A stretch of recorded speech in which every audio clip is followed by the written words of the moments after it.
18वां अध्याय ययाति चरित्र। श्री सुखदेव जी कहते हैं, परीक्षित, जैसे शरीरधारियों के 6 इंद्रियां होती हैं, वैसे ही नहुष के 6 पुत्र थे। उनके नाम थे यति, ययाति, संयाति, आयति, व्यति और कृति। नहुष अपने बड़े पुत्र यति को राज्य देना चाहते थे, परंतु उसने स्वीकार नहीं किया, क्योंकि वो राज्य पाने का परिणाम जानता था। राज्य एक ऐसी वस्तु है जो उसके दांव पेच और प्रबंध आदि में भीतर प्रवेश कर जाता है और अपने आत्म स्वरूप को नहीं समझ सकता। जब इंद्र पत्नी शची से सहवास करने की चेष्टा करने के कारण नहुष को ब्राह्मणों ने इंद्र पद से गिरा दिया और अजगर बना दिया, तब राजा के पद पर ययाति बैठे। ययाति अपने 4 छोटे भाइयों को 4 दिशाओं में नियुक्त कर दिया और स्वयं शुक्राचार्य की पुत्री देवयानी और दैत्यराज वृषपर्वा की पुत्री शर्मिष्ठा को पत्नी के रूप में स्वीकार करके पृथ्वी की रक्षा करने लगा। राजा परीक्षित ने पूछा, भगवान शुक्राचार्य जी तो ब्राह्मण थे और ययाति क्षत्रिय, फिर ब्राह्मण कन्या और क्षत्रिय वर का प्रतिलोम उल्टा विवाह कैसे हो गया? श्री सुखदेव जी ने कहा, राजन, दानवराज वृषपर्वा की एक बड़ी मानिनी कन्या थी। उसका नाम था शर्मिष्ठा। वो एक दिन अपनी गुरुपुत्री देवयानी और हजारों सखियों के साथ अपनी राजधानी के श्रेष्ठ उद्यान में टहल रही थी। उस उद्यान में सुंदर सुंदर पुष्पों से लदे हुए अनेकों वृक्ष थे। उनमें एक बड़ा ही सुंदर सरोवर था। सरोवर में कमल खिले हुए थे और उन पर बड़े ही मधुर स्वर से भौरे गुंजार कर रहे थे। उनकी ध्वनि से सरोवर का तट गूंज रहा था। जलाशय के पास पहुंचने पर उन सुंदरी कन्याओं ने अपने अपने वस्त्र तो घाट पर रख दिए और उस तालाब में प्रवेश करके वे एक दूसरे पर जल उलीच उलीच कर क्रीड़ा करने लगी। उसी समय उधर से पार्वती जी के साथ बैल पर चढ़े हुए भगवान शंकर आ निकले। उनको देखकर सब की सब कन्याएं सकुचा गई और उन्होंने झटपट सरोवर से निकलकर अपने अपने वस्त्र पहन लिए। शीघ्रता के कारण शर्मिष्ठा ने अनजान में देवयानी के वस्त्र को अपना समझकर पहन लिया। इस पर देवयानी क्रोध के मारे आग बबूला हो गई। उसने कहा, अरे देखो तो सही, इस दासी ने कितना अनुचित काम कर डाला। राम राम, जैसे कुतिया यज्ञ का हविष्य उठा ले जाए, वैसे ही इसने मेरे वस्त्र पहन लिए हैं। जिन ब्राह्मणों ने अपने तपोबल से इस संसार की सृष्टि की है, जो परम पुरुष परमात्मा के मुख पर हैं, जो अपने हृदय में निरंतर ज्योतिर्मय परमात्मा को धारण किए रहते हैं और जिन्होंने संपूर्ण प्राणियों के कल्याण के लिए वैदिक मार्ग का निर्देश किया है, बड़े बड़े लोकपाल तथा देवराज इंद्र ब्रह्मा आदि भी जिनके चरणों की वंदना और सेवा करते हैं, और तो क्या, लक्ष्मी जी के एकमात्र आश्रय परम पावन विश्वात्मा भगवान भी जिनकी वंदना और स्तुति करते हैं, उन्हीं ब्राह्मणों में हम सब में श्रेष्ठ भृगुवंशी हैं और इसका पिता प्रथम तो असुर है और फिर हमारा शिष्य है। इस पर भी इस दुष्टा ने जैसे शूद्र वेद पढ़ ले, उसी तरह हमारे कपड़ों को पहन लिया है। जब देवयानी इस प्रकार गाली देने लगी, तब शर्मिष्ठा क्रोध से तिलमिला उठी। वो चोट खाई हुई नागिन के समान लंबी सांसें लेने लगी। उसने अपने दांतों से होठ दबाकर कहा, भिखारिन, तू इतना बहक रही है? तुझे कुछ अपनी बात का पता भी है?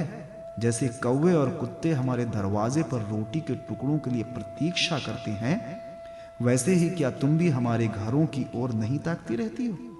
शर्मिष्ठा ने इस प्रकार कड़ी कड़ी बातें कहकर गुरुपुत्री देवयानी का तिरस्कार कर दिया और क्रोधवश उसके वस्त्र छीनकर उसे कुएं में ढकेल दिया। शर्मिष्ठा के चले जाने के बाद संयोगवश शिकार खेलते हुए राजा ययाति उधर से आ निकले। उन्हें जल की आवश्यकता थी, इसलिए कुएं में पड़ी हुई देवयानी को उन्होंने देख लिया। उस समय वो वस्त्रहीन थी, इसलिए उन्होंने अपना दुपट्टा उसे दे दिया और दया करके अपने हाथ से उसका हाथ पकड़कर उसे बाहर निकाल लिया। देवयानी ने प्रेम भरी वाणी से वीर ययाति से कहा, वीर शिरोमणि राजन, आज आपने मेरा हाथ पकड़ा है। अब जब आपने मेरा हाथ पकड़ लिया है, तब कोई दूसरा इसे न पकड़े। वीर श्रेष्ठ, कुएं में गिर जाने पर मुझे तो आपका अचानक दर्शन हुआ। ये भगवान का ही किया हुआ संबंध समझना चाहिए। इसमें हम लोगों की या किसी और मनुष्य की कोई चेष्टा नहीं है। वीर श्रेष्ठ, पहले मैंने बृहस्पति के पुत्र कच्छ को शाप दे दिया था। इस पर उसने मुझे भी शाप दे दिया। इस कारण ब्राह्मण मेरा पाणी ग्रहण नहीं कर सकता। ययाति को शास्त्र प्रतिकूल होने के कारण यह संबंध अभिष्ट तो न था, परंतु उन्होंने देखा कि प्रारब्ध ने स्वयं ही मुझे ये उपहार दिया है और मेरा मन भी इसकी ओर खींच रहा है, इसलिए ययाति ने उसकी बात मान ली। वीर राजा ययाति जब चले गए, तब देवयानी रोती पीटती अपने पिता शुक्राचार्य के पास पहुंची और शर्मिष्ठा ने जो कुछ किया था वो सब उन्हें कह सुनाया। शर्मिष्ठा के व्यवहार से भगवान शुक्राचार्य जी का मन उचट गया। वे पुरोहिताई की निंदा करने लगे। उन्होंने सोचा कि इसकी अपेक्षा तो खेत या बाजारों में से कबूतर की तरह कुछ बीन कर खा लेना अच्छा है। अतः अपनी कन्या देवयानी को साथ लेकर वे नगर से निकल पड़े। जब वृषपर्वा को यह मालूम हुआ तो उसके मन में यह शंका हुई कि गुरुजी कहीं शत्रुओं की जीत न करा दें अथवा मुझे शाप न दे दें। अतएव वे उनको प्रसन्न करने के लिए पीछे पीछे गए और रास्ते में उनके चरणों पर सिर के बल गिर गए। भगवान शुक्राचार्य जी का क्रोध तो आधे क्षण का ही था। उन्होंने वृषपर्वा से कहा, राजन, मैं अपनी पुत्री देवयानी को नहीं छोड़ सकता, इसलिए इसकी जो इच्छा हो तुम पूरी कर दो, फिर मुझे लौट चलने में कोई आपत्ति नहीं होगी। जब वृषपर्वा ने ठीक है कहकर उनकी आज्ञा स्वीकार कर ली, तब देवयानी ने अपने मन की बात कही। उसने कहा, पिताजी, मुझे जिस किसी को दे दें और मैं जहां कहीं जाऊं, शर्मिष्ठा अपनी सहेलियों के साथ मेरी सेवा के लिए वहीं चले। शर्मिष्ठा ने अपने परिवार वालों को संकट और उनके कार्य का गौरव देखकर देवयानी की बात स्वीकार कर ली। वो 1000 सहेलियों के साथ दासी के समान उनकी सेवा करने लगी। शुक्राचार्य जी ने देवयानी का विवाह राजा ययाति के साथ कर दिया और शर्मिष्ठा को दासी के रूप में देकर उनसे कह दिया, राजन, इसको अपनी सेज पर कभी न आने देना। परीक्षित, कुछ ही दिनों बाद देवयानी पुत्रवती हो गई। उसको पुत्रवती देखकर एक दिन शर्मिष्ठा ने भी अपने ऋतुकाल में देवयानी के पति ययाति से एकांत में सहवास की याचना की। शर्मिष्ठा की पुत्र के लिए प्रार्थना धर्म संगत है। ये देखकर धर्मज्ञ राजा ययाति ने शुक्राचार्य की बात याद रहने पर भी यही निश्चय किया कि समय पर प्रारब्ध के अनुसार जो होना होगा हो जाएगा। देवयानी के 2 पुत्र हुए, यदु और तुर्वसु, और वृषपर्वा की पुत्री शर्मिष्ठा के 3 पुत्र हुए, द्रुह्यो, अनु और पुरु। जब मानिनी देवयानी को यह मालूम हुआ कि शर्मिष्ठा को भी मेरे पति के द्वारा गर्भ हो रहा है, तब वो क्रोध से बेसुध होकर अपने पिता के घर चली गई। कामी ययाति ने मीठी मीठी बातें, अनुनय विनय और चरण दबाने आदि के द्वारा देवयानी को मनाने की चेष्टा की। उसके पीछे पीछे वहां तक भी गए, परंतु मना न सके। शुक्राचार्य जी ने भी क्रोध से भरकर ययाति से कहा, तू अत्यंत स्त्री लंपट, मंद बुद्धि और झूठा है। जा, तेरे शरीर में वो बुढ़ापा आएगा जो मनुष्य को कुरूप कर देता है। ययाति ने कहा, ब्राह्मण, आपकी पुत्री के साथ विषय भोग करते करते अभी मेरी तृप्ति नहीं हुई है। इस शाप से तो आपकी पुत्री का भी अनिष्ट ही है।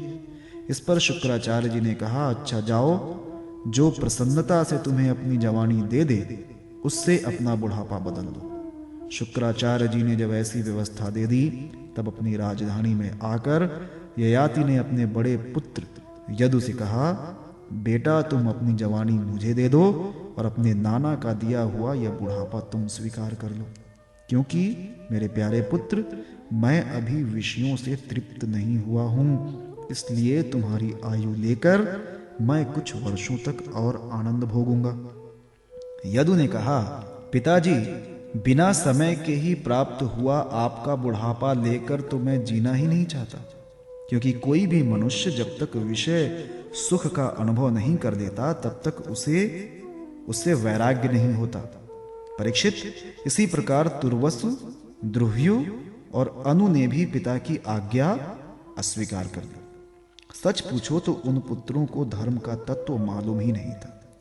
वे इस अनित्य शरीर को ही नित्य मान बैठे थे। अब ययाति ने अवस्था में सबसे छोटे किंतु गुणों में बड़े अपने पुत्र पुरु को बुलाकर पूछा और कहा, बेटा, अपने बड़े भाइयों के समान तुम्हें तो मेरी बात नहीं टालनी चाहिए। पुरु ने कहा, पिताजी, पिता की कृपा से मनुष्य को परम पद की प्राप्ति हो सकती है। वास्तव में पुत्र का शरीर पिता का ही दिया हुआ होता है। ऐसी अवस्था में ऐसा कौन है जो इस संसार में पिता के उपकारों का बदला चुका सके। उत्तम पुत्र तो वो है जो पिता के मन की बात बिना कहे ही कर दे। कहने पर श्रद्धा के साथ आज्ञा पालन करने वाले पुत्र को मध्यम कहते हैं। जो आज्ञा प्राप्त होने पर भी अश्रद्धा से उसका पालन करे वो अधम पुत्र है, और जो किसी प्रकार भी पिता की आज्ञा का पालन नहीं करता उसको तो पुत्र कहना ही भूल है। वो तो पिता का मलमूत्र ही है। परीक्षित, इस प्रकार कहकर पुरु ने बड़े आनंद से अपने पिता का बुढ़ापा स्वीकार कर लिया। राजा ययाति भी उसकी जवानी लेकर पूर्ववत विषयों का सेवन करने लगे। वे सातों दीपों के एक छत्र सम्राट थे। पिता के समान भली भांति प्रजा का पालन करते थे। उनकी इंद्रियों में पूरी शक्ति थी। वे यथावसर यथा प्राप्त विषयों का यथेष्ट उपभोग करते थे। देवयानी उनकी प्रियतमा पत्नी थी। वो अपनी प्रियतम ययाति को अपने मन, वाणी, शरीर और वस्तुओं के द्वारा दिन दिन और भी प्रसन्न करने लगी और एकांत में सुख देने लगी। राजा ययाति ने समस्त वेदों के प्रतिपाद्य सर्वदेव स्वरूप यज्ञ पुरुष भगवान श्री हरि का बहुत से बड़ी बड़ी दक्षिणा वाले यज्ञों से यजन किया। जैसे आकाश में दल के दल बादल दिखते हैं और कभी नहीं भी दिखते, वैसे ही परमात्मा के स्वरूप में ये जगत स्वप्न, माया और मनोराज्य के समान कल्पित है। ये कभी अनेक नाम और रूपों के रूप में प्रतीत होता है और कभी नहीं भी। वे परमात्मा सबके हृदय में विराजमान हैं। उनका स्वरूप सूक्ष्म से भी सूक्ष्म है। उन्हीं सर्वशक्तिमान सर्वव्यापी भगवान श्री नारायण को अपने हृदय में स्थगित करके राजा ययाति ने निष्काम भाव से उनका यजन किया। इस प्रकार 1000 वर्ष तक उन्होंने अपनी उच्छृंखल इंद्रियों के साथ मन को जोड़कर उसके प्रिय विषयों को भोगा, परंतु इतने पर भी चक्रवर्ती सम्राट ययाति की भोगों से तृप्ति न हो सकी। 19वां अध्याय, ययाति का गृह त्याग। श्री सुखदेव जी कहते हैं, परीक्षित, राजा ययाति इस प्रकार स्त्री के वश में होकर विषयों का उपभोग करते रहे। एक दिन जब अपने अधः पतन पर दृष्टि गई तब उन्हें बड़ा वैराग्य हुआ और उन्होंने अपनी प्रिय पत्नी देवयानी से इस गाथा का गान किया। भृगुनंदिनी, तुम ये गाथा सुनो। पृथ्वी में मेरे ही समान विषयी का ये सत्य इतिहास है। ऐसे ही ग्रामवासी विषयी पुरुषों के संबंध में वनवासी जितेंद्रिय पुरुष दुख के साथ विचार किया करते हैं और इनका कल्याण कैसे होगा। एक था बकरा, वो वन में अकेला ही अपने को प्रिय लगने वाली वस्तुएं ढूंढता हुआ घूम रहा था। उसने देखा कि अपने कर्मवश एक बकरी कुएं में गिर पड़ी है। वो बकरा बड़ा कामी था। वो सोचने लगा कि इस बकरी को किस प्रकार कुएं से निकाला जाए। उसने अपने सींग से कुएं के पास की धरती खोद डाली और रास्ता तैयार कर लिया। जब वो सुंदरी बकरी कुएं से निकली तो उसने उस बकरे से ही प्रेम करना चाहा। वो दाढ़ी मूछ मंडित बकरा हष्टपुष्ट जवान, बकरियों को सुख देने वाला, विहार कुशल और बहुत प्यारा था। जब दूसरी बकरियों ने देखा कि कुएं में गिरी हुई बकरी ने उसे अपना प्रेम पात्र चुन लिया है, तब उन्होंने भी उसी को अपना पति बना लिया। वे तो पहले से ही पति की तलाश में थी ही। उस बकरे के सिर पर काम रूप पिशाच सवार था। वो अकेला ही बहुत सी बकरियों के साथ विहार करने लगा और अपनी सब सुध बुध खो बैठा। जब उसकी कुएं में से निकाली हुई प्रियतमा बकरी ने देखा कि मेरा पति तो अपनी दूसरी प्रियतमा बकरी से विहार कर रहा है, तो उसे बकरे की ये करतूत सहन नहीं हुई। उसने देखा कि ये तो बड़ा कामी है, इसके प्रेम का कोई भरोसा नहीं और ये मित्र के रूप में शत्रु का काम कर रहा है। अतः वो बकरी उस इंद्रिय लोलुप बकरे को छोड़कर बड़े दुख से अपने पालने वाले के पास चली गई। वह दीन कामी बकरा उसे मनाने के लिए में करता हुआ उसके पीछे पीछे चला, परंतु उसे मार्ग में मना न सका। उस बकरी का स्वामी एक ब्राह्मण था। उसने क्रोध में आकर बकरे के लटकते हुए अंडकोश को काट दिया, परंतु फिर उस बकरी का ही भला करने के लिए फिर से उसे जोड़ भी दिया। उसे इस प्रकार के बहुत से उपाय मालूम थे।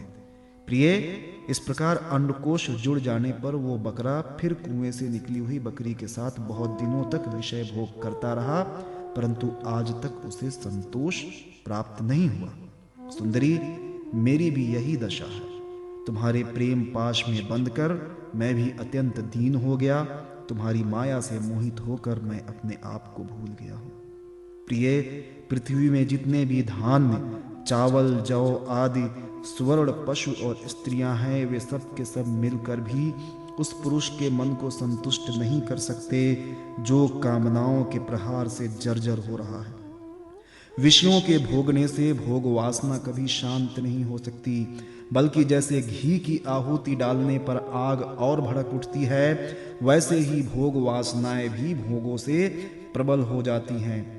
जब मनुष्य किसी भी प्राणी और किसी भी वस्तु के साथ राग द्वेष का भाव नहीं रखता, तब वो समदर्शी हो जाता है तथा उसके लिए सभी दिशाएं सुखमय बन जाती हैं। विषयों की तृष्णा ही दुखों का उद्गम स्थान है।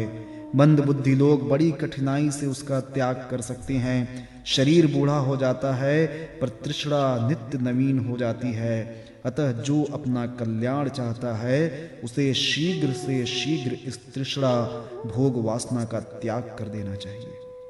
और तो क्या, अपनी माँ, बहन और कन्या के साथ भी अकेले एक आसन पर सटकर नहीं बैठना चाहिए। इंद्रियां इतनी बलवान हैं कि वे बड़े बड़े विद्वानों को भी विचलित कर देती हैं। विषयों का बार बार सेवन करते करते मेरे 1000 वर्ष पूरे हो गए, फिर भी क्षण प्रति क्षण उन भोगों की लालसा बढ़ती ही जा रही है। इसलिए मैं अब भोगों की वासना, तृष्णा का परित्याग करके अपना अंतःकरण परमात्मा के प्रति समर्पित कर दूंगा और शीत, उष्ण, दुख, सुख आदि के भावों से ऊपर उठकर अहंकार से मुक्त हो हरिणों के साथ वन में विचरूंगा। लोक परलोक दोनों के ही भोग असत है, ऐसा समझकर न तो उनका चिंतन करना चाहिए और न भोग ही। समझना चाहिए कि उनके चिंतन से ही जन्म मृत्यु रूप संसार की प्राप्ति होती है और उनके भोग से ही आत्मनाश हो जाता है। वास्तव में इनके रहस्य को जानकर इनसे अलग रहने वाला ही आत्मज्ञानी है। परीक्षित, ययाति ने अपनी पत्नी से इस प्रकार कहकर पुरु की जवानी उसे लौटा दी और उससे अपना बुढ़ापा ले लिया। ये इसलिए कि अब उनके चित्त में विषयों की वासना नहीं रह गई थी।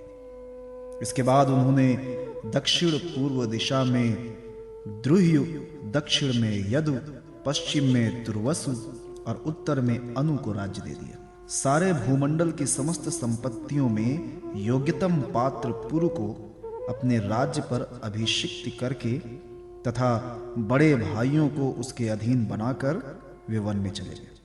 यद्यपि राजा ययाति ने बहुत वर्षों तक इंद्रियों के विषयों का सुख भोगा था, परंतु जैसे पांख निकल आने पर पक्षी अपना घोंसला छोड़ देता है, वैसे ही उन्होंने एक क्षण में ही सब कुछ छोड़ दिया। वन में जाकर राजा ययाति ने समस्त आसक्तियों से छुट्टी पा ली। आत्म साक्षात्कार के द्वारा उनका त्रिगुणमय लिंग शरीर नष्ट हो गया। उन्होंने माया मल से अपना पर ब्रह्म परमात्मा वासुदेव में मिलाकर वो भागवती गति प्राप्त की जो बड़े बड़े भगवान के प्रेमी संतों को प्राप्त होती है। जब देवयानी ने यह कथा सुनी तो उसने समझा कि ये मुझे निवृत्त मार्ग के लिए प्रोत्साहित कर रहे हैं, क्योंकि स्त्री पुरुष में परस्पर प्रेम के कारण विरह होने पर विकलता होती है। ये सोचकर ही इन्होंने ये बात हंसी हंसी में कही है। स्वजन संबंधियों का जो ईश्वर के अधीन है, एक स्थान पर इकट्ठा हो जाना वैसा ही है जैसा प्याऊ पर पथिकों का। यह सब भगवान की माया का खेल और स्वप्न के सरीखा ही है। ऐसा समझकर देवयानी ने सब पदार्थों की आसक्ति त्याग दी और अपने मन को भगवान श्री कृष्ण में तन्मय करके बंधन के हेतु लिंग शरीर का परित्याग कर दिया। वह भगवान को प्राप्त हो गई। उसने भगवान को नमस्कार करके कहा, समस्त जगत के रचयिता, सर्वांतर्यामी, सबके आश्रय स्वरूप सर्वशक्तिमान भगवान वासुदेव को नमस्कार है। जो परम शांत और अनंत तत्व है, उसे मैं नमस्कार करती हूं। 20वां अध्याय पुरु के वंश, राजा दुष्यंत और भरत के चरित्र का वर्णन। श्री सुखदेव जी कहते हैं, परीक्षित, अब मैं राजा पुरु के वंश का वर्णन करूंगा। इसी वंश में तुम्हारा जन्म हुआ। इसी वंश के वंशधर बहुत से राजश्री और ब्रह्मश्री हुए। पुरु का पुत्र हुआ जन्मेजय, जन्मेजय का प्रचिन्वान, प्रचिन्वान का प्रवीर, प्रवीर का नमस्यु और नमस्यु का पुत्र हुआ चारुपद। चारुपद से सुधुम, सुधुम से बहुगव, बहुगव से संयाति, संयाति से अहंग्याति, अहंग्याति से रौद्राश्व हुआ। परीक्षित, जैसे विश्वात्मा प्रधान प्राण से 10 इंद्रियां होती हैं, वैसे ही धृताचि अप्सरा के गर्भ से रौद्राश्व के 10 पुत्र हुए। ऋतेयु, कुक्षेयु, स्थंडिलेयु, कृतेयु, जलेयु, संततेयु, धर्मेयु, सत्तेयु, व्रतेयु और सबसे छोटा वनेयु। परीक्षित, उनमें से श्रतेयु का पुत्र रंतिभार हुआ और रंतिभार के 3 पुत्र हुए, सुमति, ध्रुव और अप्रतिरथ। अप्रतिरथ के पुत्र का नाम था कंड। कंडव का पुत्र मेघातिथि हुआ। इसी मेघातिथि से प्रस्कंड आदि ब्राह्मण उत्पन्न हुए। सुमति का पुत्र रैभ्य हुआ। इसी रैभ्य का पुत्र दुष्यंत था। एक बार दुष्यंत वन में अपने कुछ सैनिकों के साथ शिकार खेलने गए हुए थे। उधर ही वे कंडव मुनि के आश्रम पर जा पहुंचे। उस आश्रम पर देव माया के समान मनोहर एक स्त्री बैठी हुई थी। उसकी लक्ष्मी के समान अंग कांति से वो आश्रम जगमगा रहा था। उस सुंदरी को देखते ही दुष्यंत मोहित हो गए और उससे बातचीत करने लगे। उसको देखने से उनको बड़ा आनंद मिला। उनके मन में काम वासना जागृत हो गई। थकावट दूर करने के बाद उन्होंने बड़ी मधुर वाणी से मुस्कुराते हुए उससे पूछा, कमल दत्त के समान सुंदर नेत्रों वाली देवी, तुम कौन हो और किसकी पुत्री हो? मेरे हृदय को अपनी ओर आकर्षित करने वाली सुंदरी, तुम इस निर्जन वन में रहकर क्या करना चाहती हो? सुंदरी, मैं स्पष्ट समझ रहा हूं कि तुम किसी क्षत्रिय की कन्या हो, क्योंकि पूर्ववंशियों का चित्त कभी अधर्म की ओर नहीं झुकता। शकुंतला ने कहा, आपका कहना सत्य है। मैं विश्वामित्र जी की पुत्री हूं। मेनका अप्सरा ने मुझे वन में छोड़ दिया था। इस बात के साक्षी हैं मेरा पालन पोषण करने वाले महर्षि कंड। वीर शिरोमणि, मैं आपकी क्या सेवा करूं? कमल नयन, आप यहां बैठिए और हम जो कुछ आपका स्वागत सत्कार करें उसे स्वीकार कीजिए। आश्रम में कुछ निवार तिन्नी का भात है। आपकी इच्छा हो तो भोजन कीजिए और जचे तो यहीं ठहरिए। दुष्यंत ने कहा, सुन, तुम कुशिक वंश में उत्पन्न हुई हो, इसलिए इस प्रकार का आतिथ्य सत्कार तुम्हारे योग्य ही है, क्योंकि राजकन्याएं स्वयं ही अपने योग्य पति को वरण कर लिया करती हैं। शकुंतला की स्वीकृति मिल जाने पर देश काल और शास्त्र की आज्ञा को जानने वाले राजा दुष्यंत ने गंधर्व विधि से धर्मानुसार उसके साथ विवाह कर लिया। राजश्री दुष्यंत का वीर अमोध था। रात्रि में वहां रहकर दुष्यंत ने शकुंतला का सहवास किया और दूसरे दिन सवेरे वे अपने राजधानी चले गए। समय आने पर शकुंतला को एक पुत्र उत्पन्न हुआ। महर्षि कंडु ने वन में ही राजकुमार के जात कर्म आदि संस्कार विधि पूर्वक संपन्न किए। वो बालक बचपन में ही इतना बलवान था कि बड़े बड़े सिंहों को बलपूर्वक बांध लेता और उनसे खेला करता था। वो बालक भगवान का अंशांश अवतार था। उसका बल विक्रम अपरिमित था। उसे अपने साथ लेकर रमणी रत्न शकुंतला अपने पति के पास गई। जब राजा दुष्यंत ने अपनी निर्दोष पत्नी और पुत्र को स्वीकार नहीं किया, तब जिसका वक्ता नहीं दिख रहा था और जिसे सब लोगों ने सुना, ऐसी आकाशवाणी हुई, पुत्र उत्पन्न करने में माता तो केवल धौंकनी के समान है, वास्तव में पुत्र पिता का ही है, क्योंकि पिता ही पुत्र के रूप में उत्पन्न होता है। इसलिए दुष्यंत, तुम शकुंतला का तिरस्कार ना करो, अपने पुत्र का भरण पोषण करो। राजन, वंश की वृद्धि करने वाला पुत्र अपने पिता को नरक से उबार लेता है। शकुंतला का कहना बिल्कुल ठीक है, इस गर्भ को धारण कराने वाले तुम ही हो। परीक्षित, पिता दुष्यंत की मृत्यु हो जाने के बाद वो परम यशस्वी बालक चक्रवर्ती सम्राट हुआ। उसका जन्म भगवान के अंश से हुआ था। आज भी पृथ्वी पर उसकी महिमा का गान किया जाता है। उसके दाहिने हाथ में चक्र का चिन्ह था और पैरों में कमल कोश का। महाअभिषेक की विधि से राजाधिराज के पद पर उसका अभिषेक हुआ। भरत बड़ा शक्तिशाली राजा था। भरत के ममता के पुत्र धीरतमा मुनि को पुरोहित बनाकर गंगा तट पर गंगा सागर से लेकर गंगोत्री पर्यंत 55 पवित्र अश्वमेघ यज्ञ किए और इसी प्रकार यमुना तट पर भी प्रयाग से लेकर यमुनोत्री तक उन्होंने 78 अश्वमेघ यज्ञ किए। इन सभी यज्ञों में उन्होंने अपार धनराशि का दान किया था। दुष्यंत कुमार भरत का यज्ञीय अग्नि स्थापक बड़े स्थान में किया गया था। उन स्थान में भरत ने इतनी गौवें दान दी थी कि 1000 ब्राह्मणों में प्रत्येक ब्राह्मण को एक एक बद्ध यानी कि 13,084 गौवें मिली थी। इस प्रकार राजा भरत ने उन यज्ञों में 133 घोड़े बांधकर 133 यज्ञ करके समस्त नरपतियों को असीम आश्चर्य में डाल दिया। इन यज्ञों के द्वारा इस लोक में जो राजा भरत को परम यश प्राप्त हुआ, अंत में उन्होंने माया पर भी विजय प्राप्त की और देवताओं के परम गुरु भगवान श्री हरि को प्राप्त कर लिया। यज्ञ में एक कर्म होता है मशड़ार। उसमें भरत ने सुवर्ण से विभूषित श्वेत दांतों वाले तथा काले रंग के 14 लाख हाथी दान किए। भरत ने जो महान कर्म किया वो न तो पहले कोई राजा कर सका था और न तो आगे ही कोई कर सकेगा। क्या कभी कोई हाथ से स्वर्ग को छू सकता है? भरत ने दिग्विजय के समय किरात, हूण, यमन, अंध्र, कंक, खश, शक, मलेक्ष आदि समस्त ब्राह्मण द्रोही राजाओं को मार डाला। पहले युग में बलवान असुरों ने देवताओं पर विजय प्राप्त कर ली थी और वे रसातल में रहने लगे थे।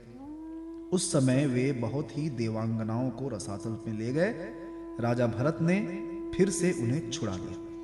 उनके राज्य में पृथ्वी और आकाश प्रजा की सारी आवश्यकताएं पूर्ण कर देते थे। भरत ने 27,000 वर्ष तक समस्त दिशाओं का एक छत्र शासन किया।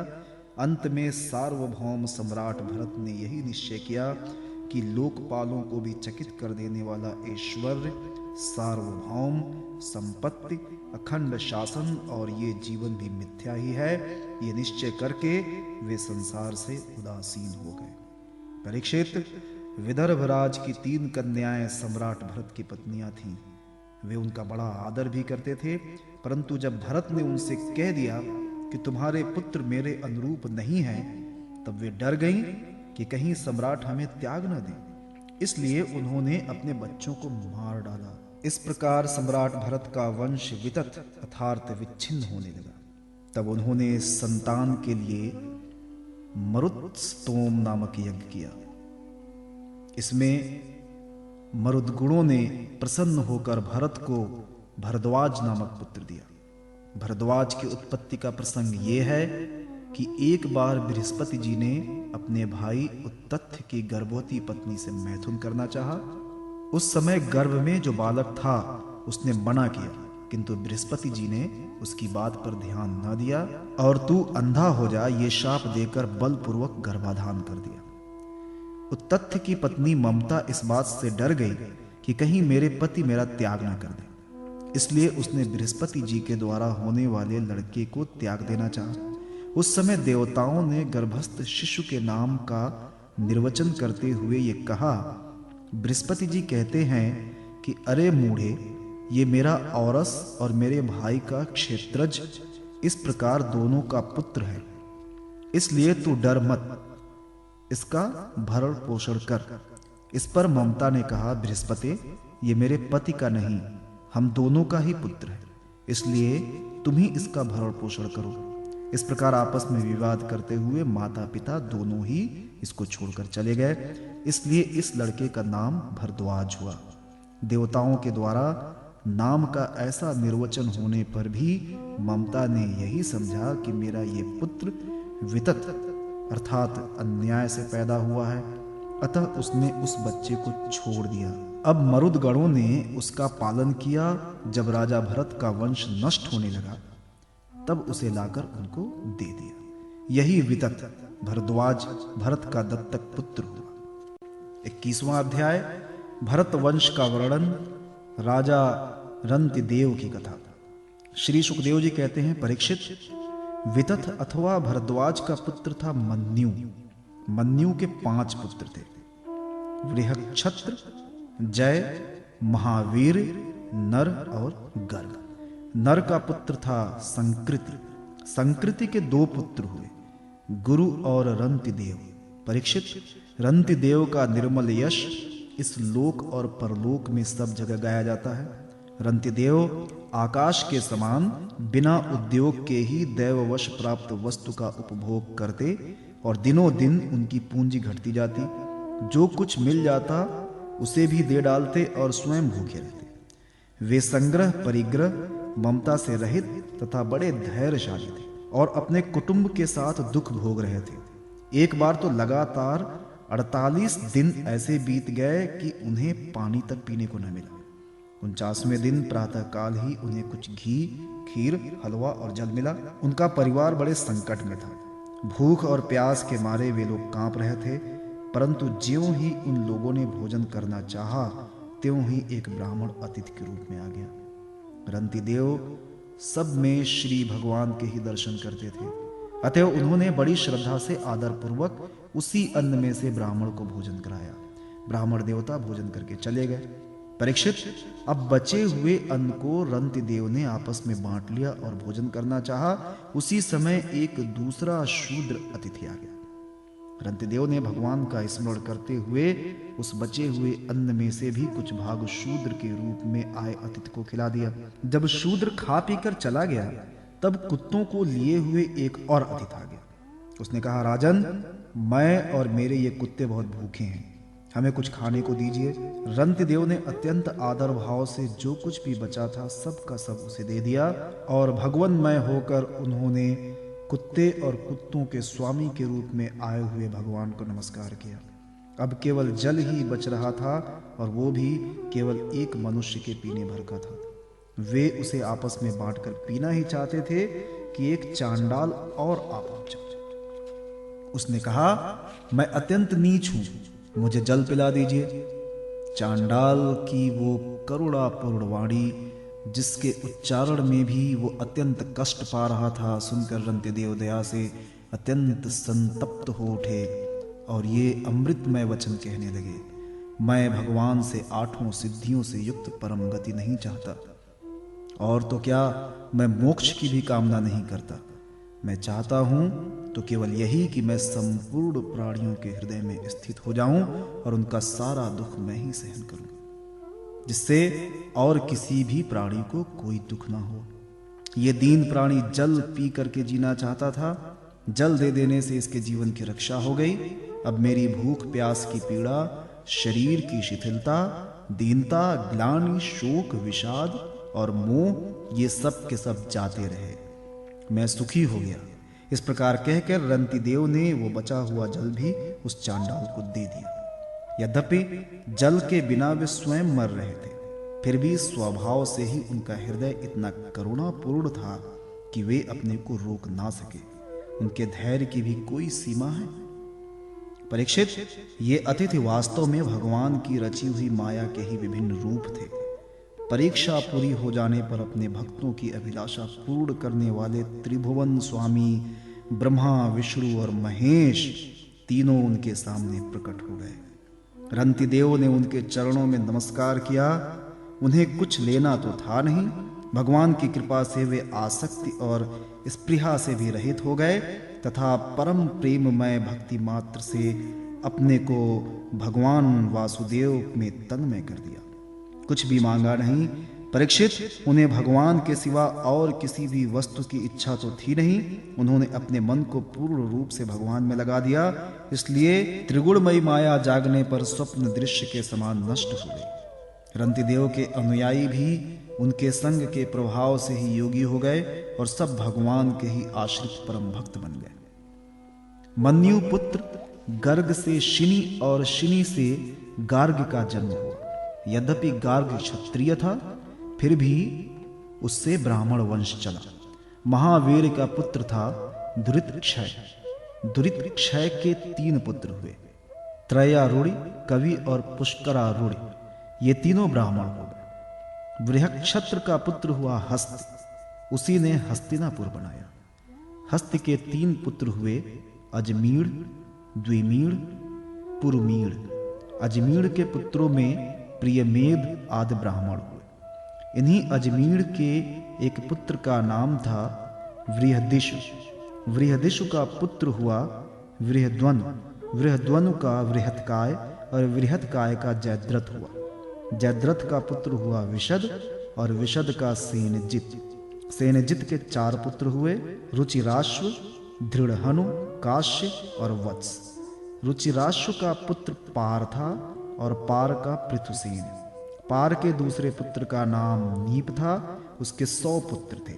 इसी नीप ने शुक की कन्या कृत्वी से विवाह किया था। उससे ब्रह्मदत्त नामक पुत्र उत्पन्न हुआ। ब्रह्मदत्त बड़ा योगी था। उसने अपनी पत्नी सरस्वती के गर्भ से विश्वक्सेन नामक पुत्र उत्पन्न किया। इस विश्वक्सेन ने जयगिश्व के उपदेश से योग शास्त्र की रचना की। विश्वक्सेन का पुत्र था उदकस्वन और उदकस्वन का भल्लाद। ये सब बृहदस्व के वंशज हुए। द्विमीर का पुत्र था यवीनर।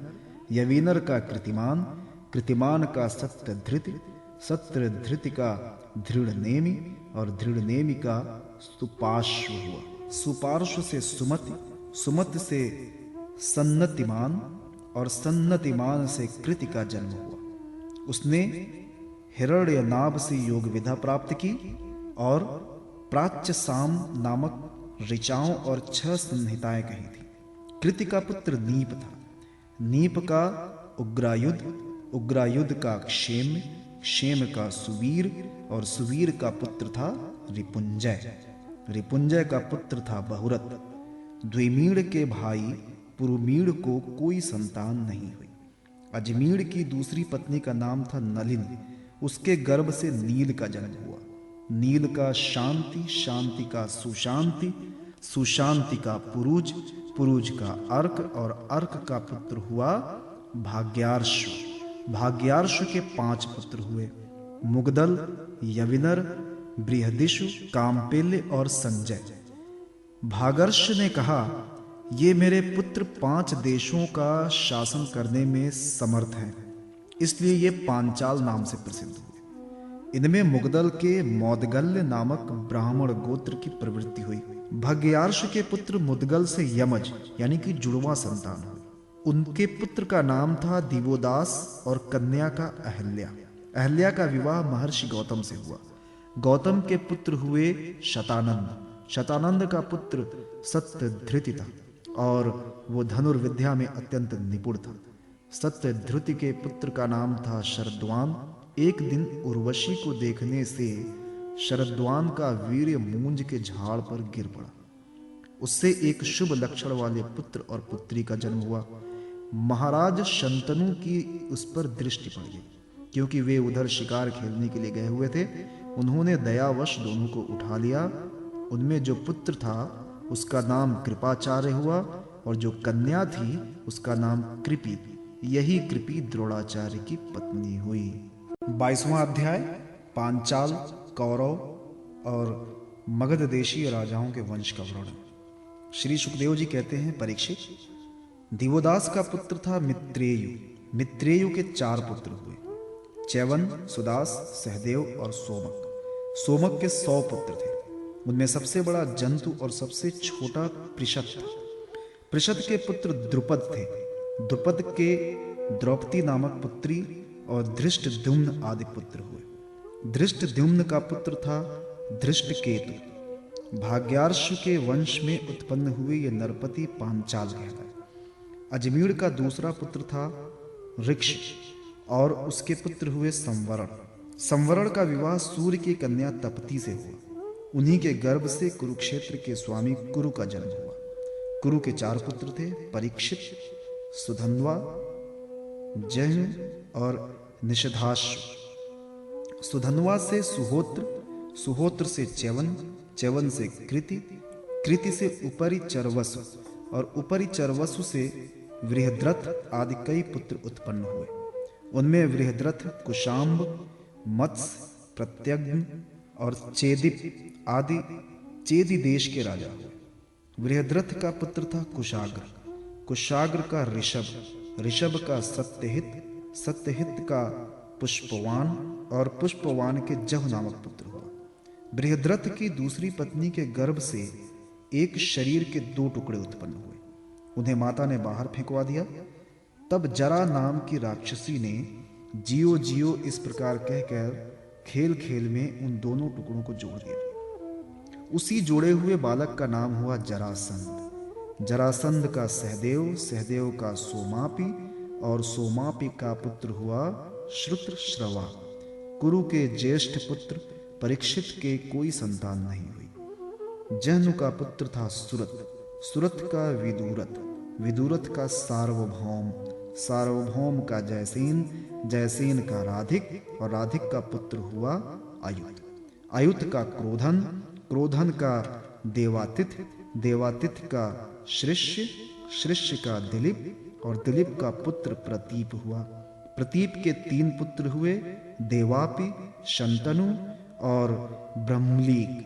देवापि अपना पैतृक राज छोड़कर वन में चला गया, इसलिए उसके छोटे भाई शंतनु राजा हुए। पूर्व जन्म में शंतनु का नाम महाभिष्ट। इस जन्म में भी अपने हाथों से जिसे छू देते थे वो बूढ़े से जवान हो जाता था, उसे परम शांति मिलती थी। इसी करामात के कारण उसका नाम शंतनु हुआ। एक बार शंतनु के राज्य में 12 वर्ष तक इंद्र ने वर्षा नहीं की। इस पर ब्राह्मणों ने शंतनु से कहा कि तुमने अपने बड़े भाई देवापि से पहले ही विवाह, अग्निहोत्र और राजपथ को स्वीकार कर लिया, अतः तुम परिवेत्ता हो। इसी से तुम्हारे राज्य में वर्षा नहीं होती। अब यदि तुम अपने नगर और राष्ट्र की उन्नति चाहते हो तो शीघ्र से शीघ्र अपने बड़े भाई को राज्य लौटा दो। जब ब्राह्मणों ने शंतनु से इस प्रकार कहा तब उन्होंने वन में जाकर अपने बड़े भाई देवापि से राज्य स्वीकार करने का अनुरोध किया, परंतु शंतनु के मंत्री अश्मरात ने पहले से ही उनके पास कुछ ऐसे ब्राह्मण भेज दिए थे जो वेद को दूषित करने वाले वचनों से देवापि को वेद मार्ग से विचलित कर चुके थे।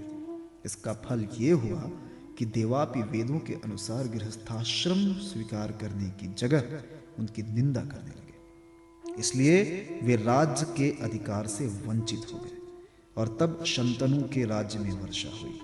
देवापि इस समय भी योग साधना कर रहे हैं और योगियों के प्रसिद्ध निवास स्थान कलाप ग्राम में रहते हैं। जब कलयुग में चंद्रवंश का नाश हो जाएगा तब सत्ययुग के प्रारंभ में वे फिर उसकी स्थापना करेंगे। शंतनु के छोटे भाई वाहलिक का पुत्र हुआ सोमदत्त। सोमदत्त के 3 पुत्र हुए, भूरि, भूरिश्रवा और शल। शंतनु के द्वारा गंगा जी के गर्भ से नैष्टिक ब्रह्मचारी भीष्म का जन्म हुआ। वे समस्त धर्मज्ञों के सिरमौर, भगवान के परम प्रेमी भक्त और परम ज्ञानी थे। वे संसार के समस्त वीरों के अग्रगण्य नेता थे। औरों की तो कोई बात ही क्या, उन्होंने अपने गुरु भगवान परशुराम को भी युद्ध में संतुष्ट कर दिया था। शंतनु के द्वारा दशराज की कन्या के गर्भ से 2 पुत्र हुए, चित्रांगद और विचित्रवीर। चित्रांगद को चित्रांगद नामक गंधर्व ने मार डाला। इसी दशराज की कन्या सत्यवती से पराशर जी के द्वारा मेरे पिता भगवान के कलावतार स्वयं भगवान श्री कृष्ण द्वैपायन व्यास जी अवतीर्ण हुए थे। उन्होंने वेदों की रक्षा की। परीक्षित, मैंने उन्हीं से इस श्रीमद् भागवत पुराण का अध्ययन किया था। ये पुराण परम गोपनीय, अत्यंत रहस्यमय है। इसी से मेरे पिता भगवान व्यास जी ने अपने पैल आदि शिष्यों को इसका अध्ययन नहीं कराया, मुझे ही इसका योग्य अधिकारी समझा। एक तो मैं उनका पुत्र था और दूसरे शांति आदि गुण भी मुझ में विशेष रूप से थे। शंतनु के पुत्र विचित्रवीर ने काशीराज की कन्या अंबिका और अंबालिका से विवाह किया। उन दोनों को भीष्म जी स्वयंवर से बलपूर्वक ले आए थे। विचित्रवीर अपनी दोनों पत्नियों में इतना आसक्त हो गया कि उसे राजक्षमा रोग हो गया और उसकी मृत्यु हो गई। माता सत्यवती के कहने से भगवान व्यास जी ने अपने संतानहीन भाई की स्त्रियों से धृतराष्ट्र और पांडु 2 पुत्र उत्पन्न किए। उनकी दासी के तीसरे पुत्र विदुर जी हुए। परीक्षित, धृतराष्ट्र की पत्नी थी गांधारी। उसके गर्भ से 100 पुत्र हुए। उनमें सबसे बड़ा था दुर्योधन। कन्या का नाम था दुःशला। पांडु की पत्नी थी कुंती। शापवश पांडु स्त्री सहवास नहीं कर सकते थे, इसलिए उनकी पत्नी कुंती के गर्भ से धर्म, वायु और इंद्र के द्वारा क्रमशः युधिष्ठिर, भीमसेन और अर्जुन नाम के 3 पुत्र उत्पन्न हुए। ये तीनों के तीनों महारथी थे। पांडु की दूसरी पत्नी का नाम था माद्री। दोनों अश्विनी कुमारों के द्वारा उसके गर्भ से नकुल और सहदेव का जन्म हुआ। परीक्षित, इन 5 पांडवों के द्वारा द्रौपदी के गर्भ से तुम्हारे 5 चाचा उत्पन्न हुए। इनमें से युधिष्ठिर के पुत्र का नाम था प्रतिविंध्य, भीमसेन का पुत्र था श्रुतसेन, अर्जुन का श्रुतकीर्ति, नकुल का शतानीक और सहदेव का श्रुतकर्मा। इसके सिवा युधिष्ठिर के पौरवी नाम की पत्नी से देवक और भीमसेन के हिडिंबा से घटोत्कच और काली से सर्वगत नामक पुत्र हुए। सहदेव के पर्वत कुमारी विजया से सुहोत्र और नकुल के करेणुमति से नरमित्र हुआ। अर्जुन द्वारा नागकन्या उलीपी के गर्भ से इरावान और मणिपुर नरेश की कन्या से बब्रवाहन का जन्म हुआ। बब्रवाहन अपने नाम का ही पुत्र माना गया, क्योंकि पहले ही ये बात तय हो चुकी थी। अर्जुन की सुभद्रा नाम की पत्नी से तुम्हारे पिता अभिमन्यु का जन्म हुआ। वीर अभिमन्यु ने सभी अतिरथियों को जीत लिया था। अभिमन्यु के द्वारा उत्तरा के गर्भ से तुम्हारा जन्म हुआ। परीक्षित, उस समय कुरुवंश का नाश हो चुका था। अश्वत्थामा के ब्रह्मास्त्र से तुम भी जल चुके थे, परंतु भगवान श्री कृष्ण ने अपने प्रभाव से तुम्हें उस मृत्यु से जीता जागता बचा लिया। परीक्षित, तुम्हारे पुत्र तो सामने ही बैठे हुए हैं। इनके नाम हैं जन्मेजय, श्रुतसेन, भीमसेन और उग्रसेन। ये सब के सब बड़े पराक्रमी हैं। जब तक्षक के काटने से तुम्हारी मृत्यु हो जाएगी, तब इस बात को जानकर जन्मेजय बहुत क्रोधित होगा और ये सर्प यज्ञ की आग में सर्पों का हवन करेगा। ये कावश्य तुर को पुरोहित बनाकर अश्वमेघ यज्ञ करेगा और सब ओर से सारी पृथ्वी पर विजय प्राप्त करके यज्ञों के द्वारा भगवान की आराधना करेगा। जन्मेजय का पुत्र होगा शतानीक। ये याज्ञवल्क्य ऋषि के 3 वेद और कर्म कांड की तथा कृपाचार से अस्त्र विद्या की शिक्षा प्राप्त करेगा एवं शौनक जी से आत्मज्ञान का संपादन करके परमात्मा को प्राप्त होगा।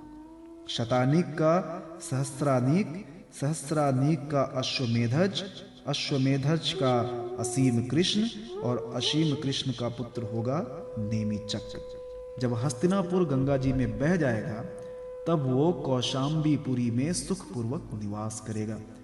नेमिचक्र का पुत्र होगा चित्ररथ, चित्ररथ का कविरथ, कविरथ का वृष्टिमान, वृष्टिमान का राजा सुमेड़, सुमेड़ का सुनीत, सुनीत का नृचक्षु, नृचक्षु का सुखीनल, सुखीनल का परिप्लव, परिप्लव का सुनय, सुनय का मेघावी, मेघावी का नृपंजय, नृपंजय का दूर्व और दूर्व का पुत्र तिमि होगा।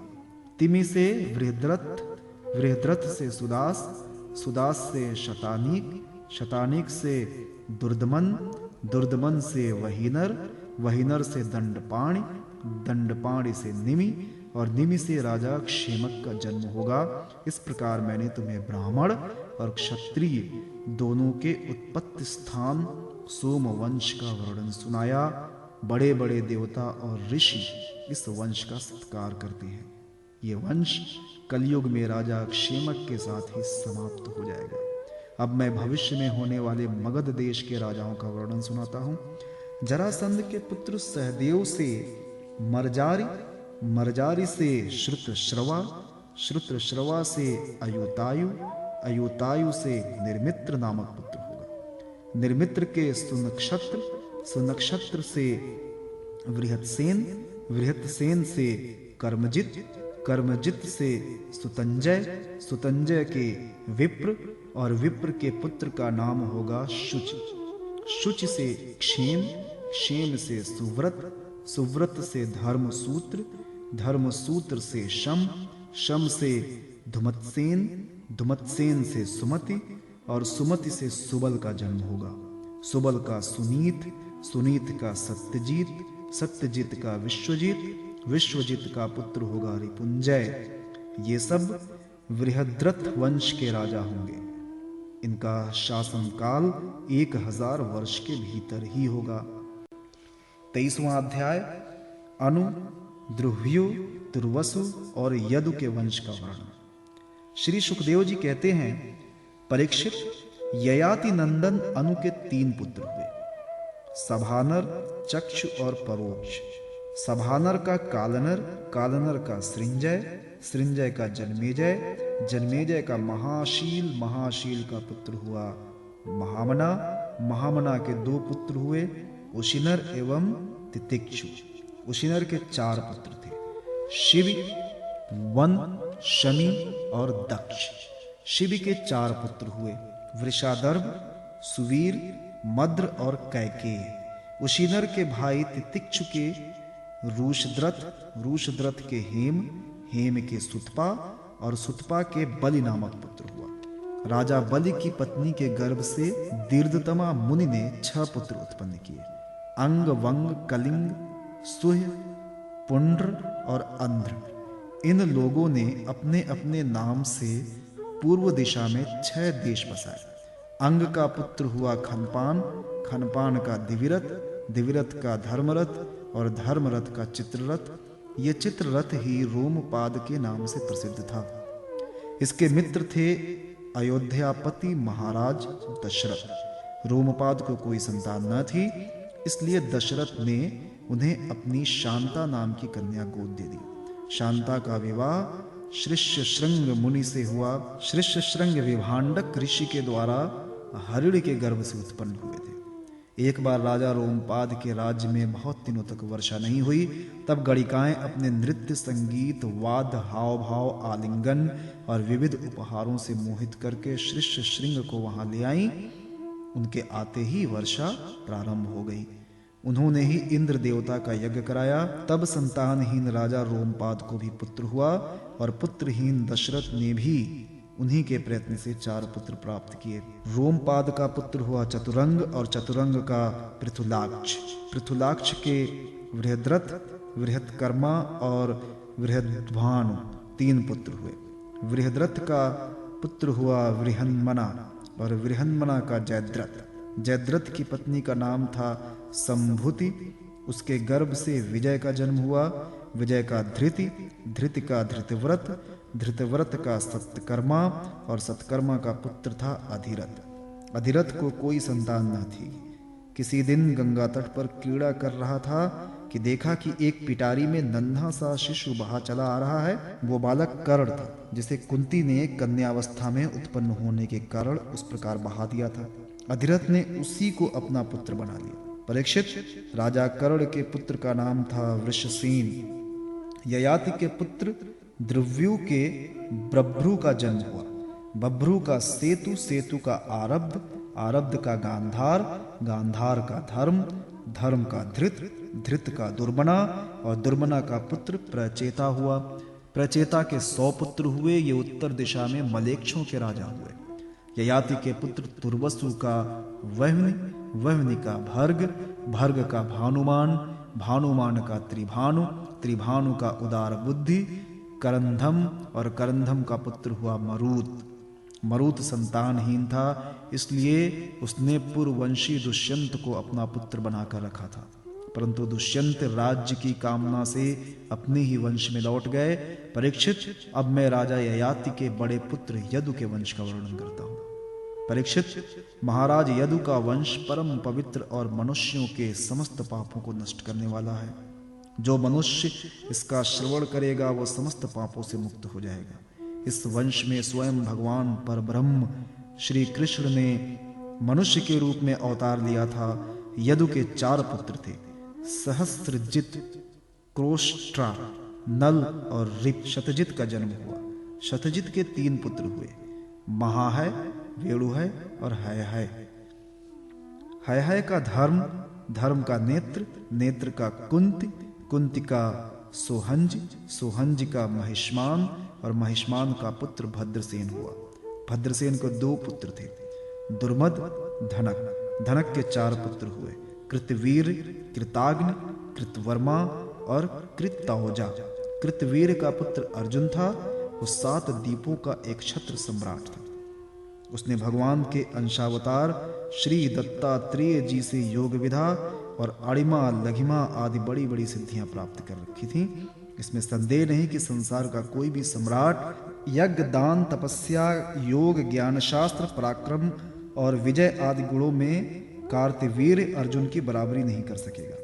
सहस्त्रबाहु अर्जुन 85,000 वर्ष तक 6 इंद्रियों से अक्षय विषयों का भोग करता रहा। इस बीच में न तो उसके शरीर का बल ही क्षीण हुआ और न तो कभी उसने यही स्मरण किया कि मेरे धन का नाश हो जाएगा। उसके धन के नाश की तो बात ही क्या है, उसका ऐसा प्रभाव था कि उसके स्मरण से दूसरों का खोया हुआ धन भी प्राप्त हो जाता था। उसके हजारों पुत्रों में से केवल 5 ही जीवित थे। शेष सब परशुराम जी की क्रोधाग्नि में भस्म हो चुके थे।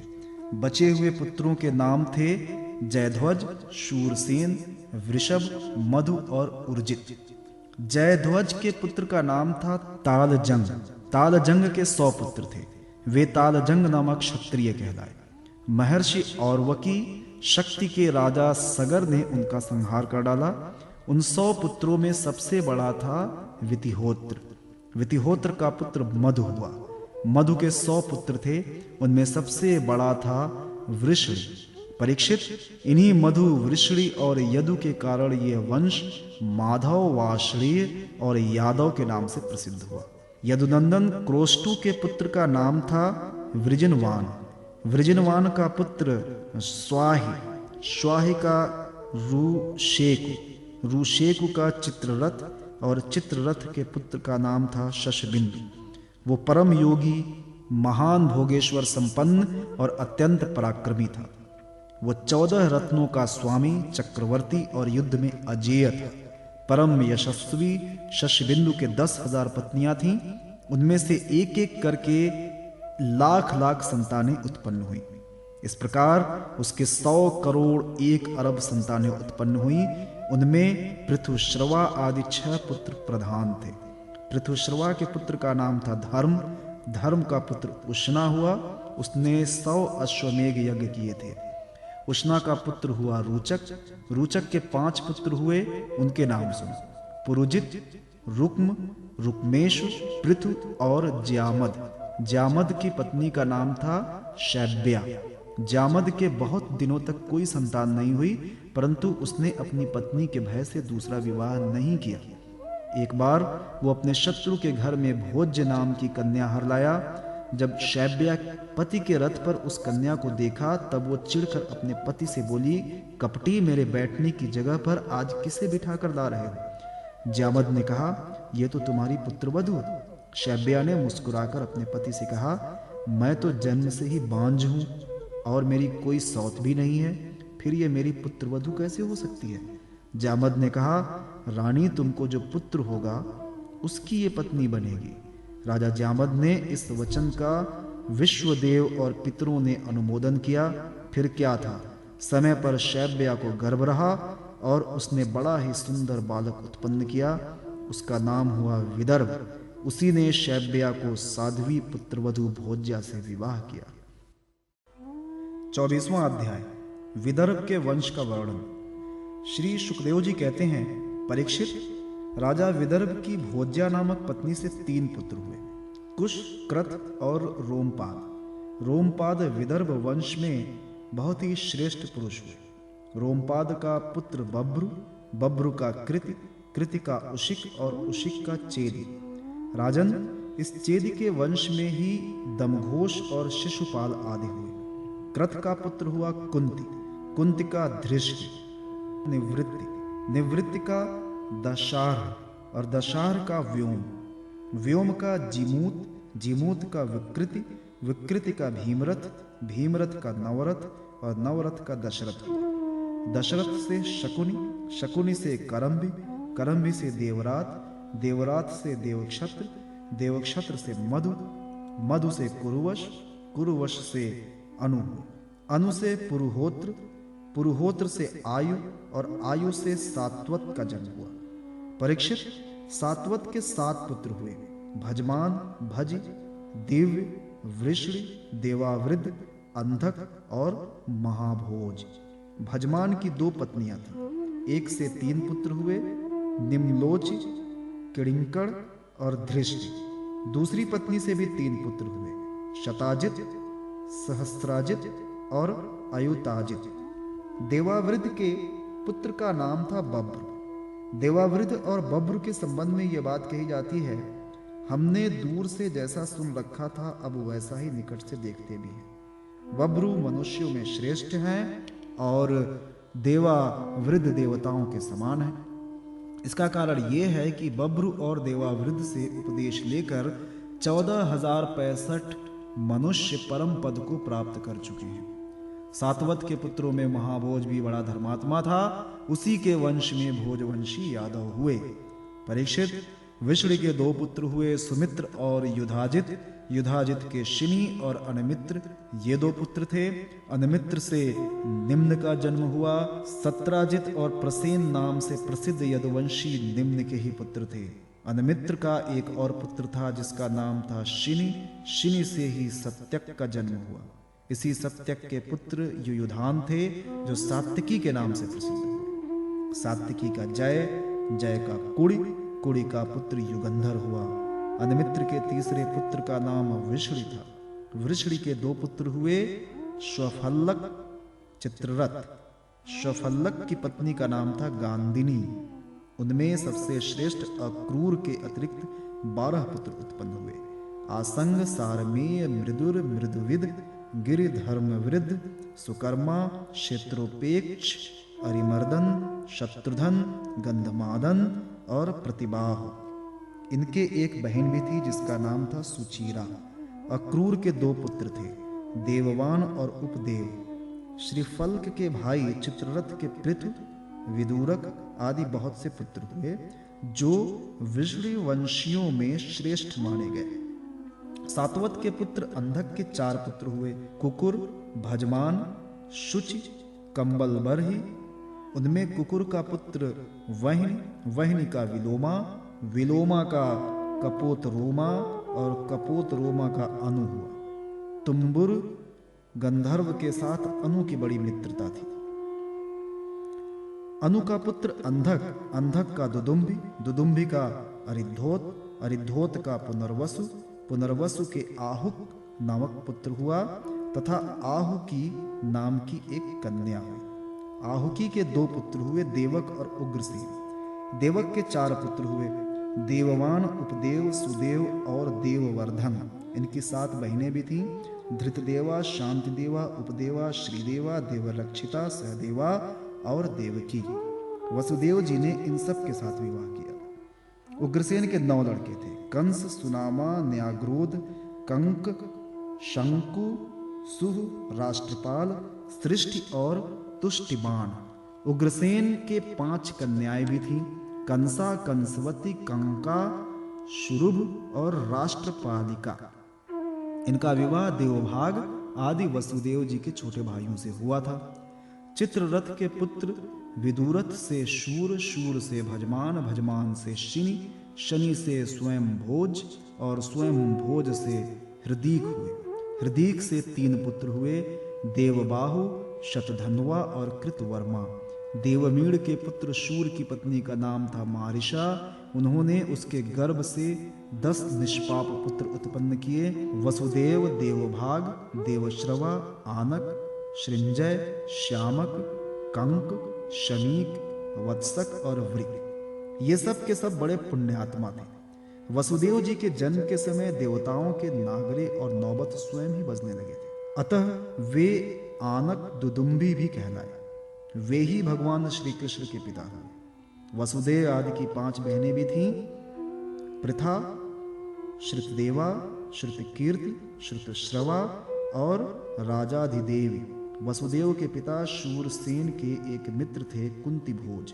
कुंती भोज के कोई संतान नहीं थी, इसलिए शूरसेन ने उन्हें पृथा नाम की अपनी सबसे बड़ी कन्या गोद दे दी।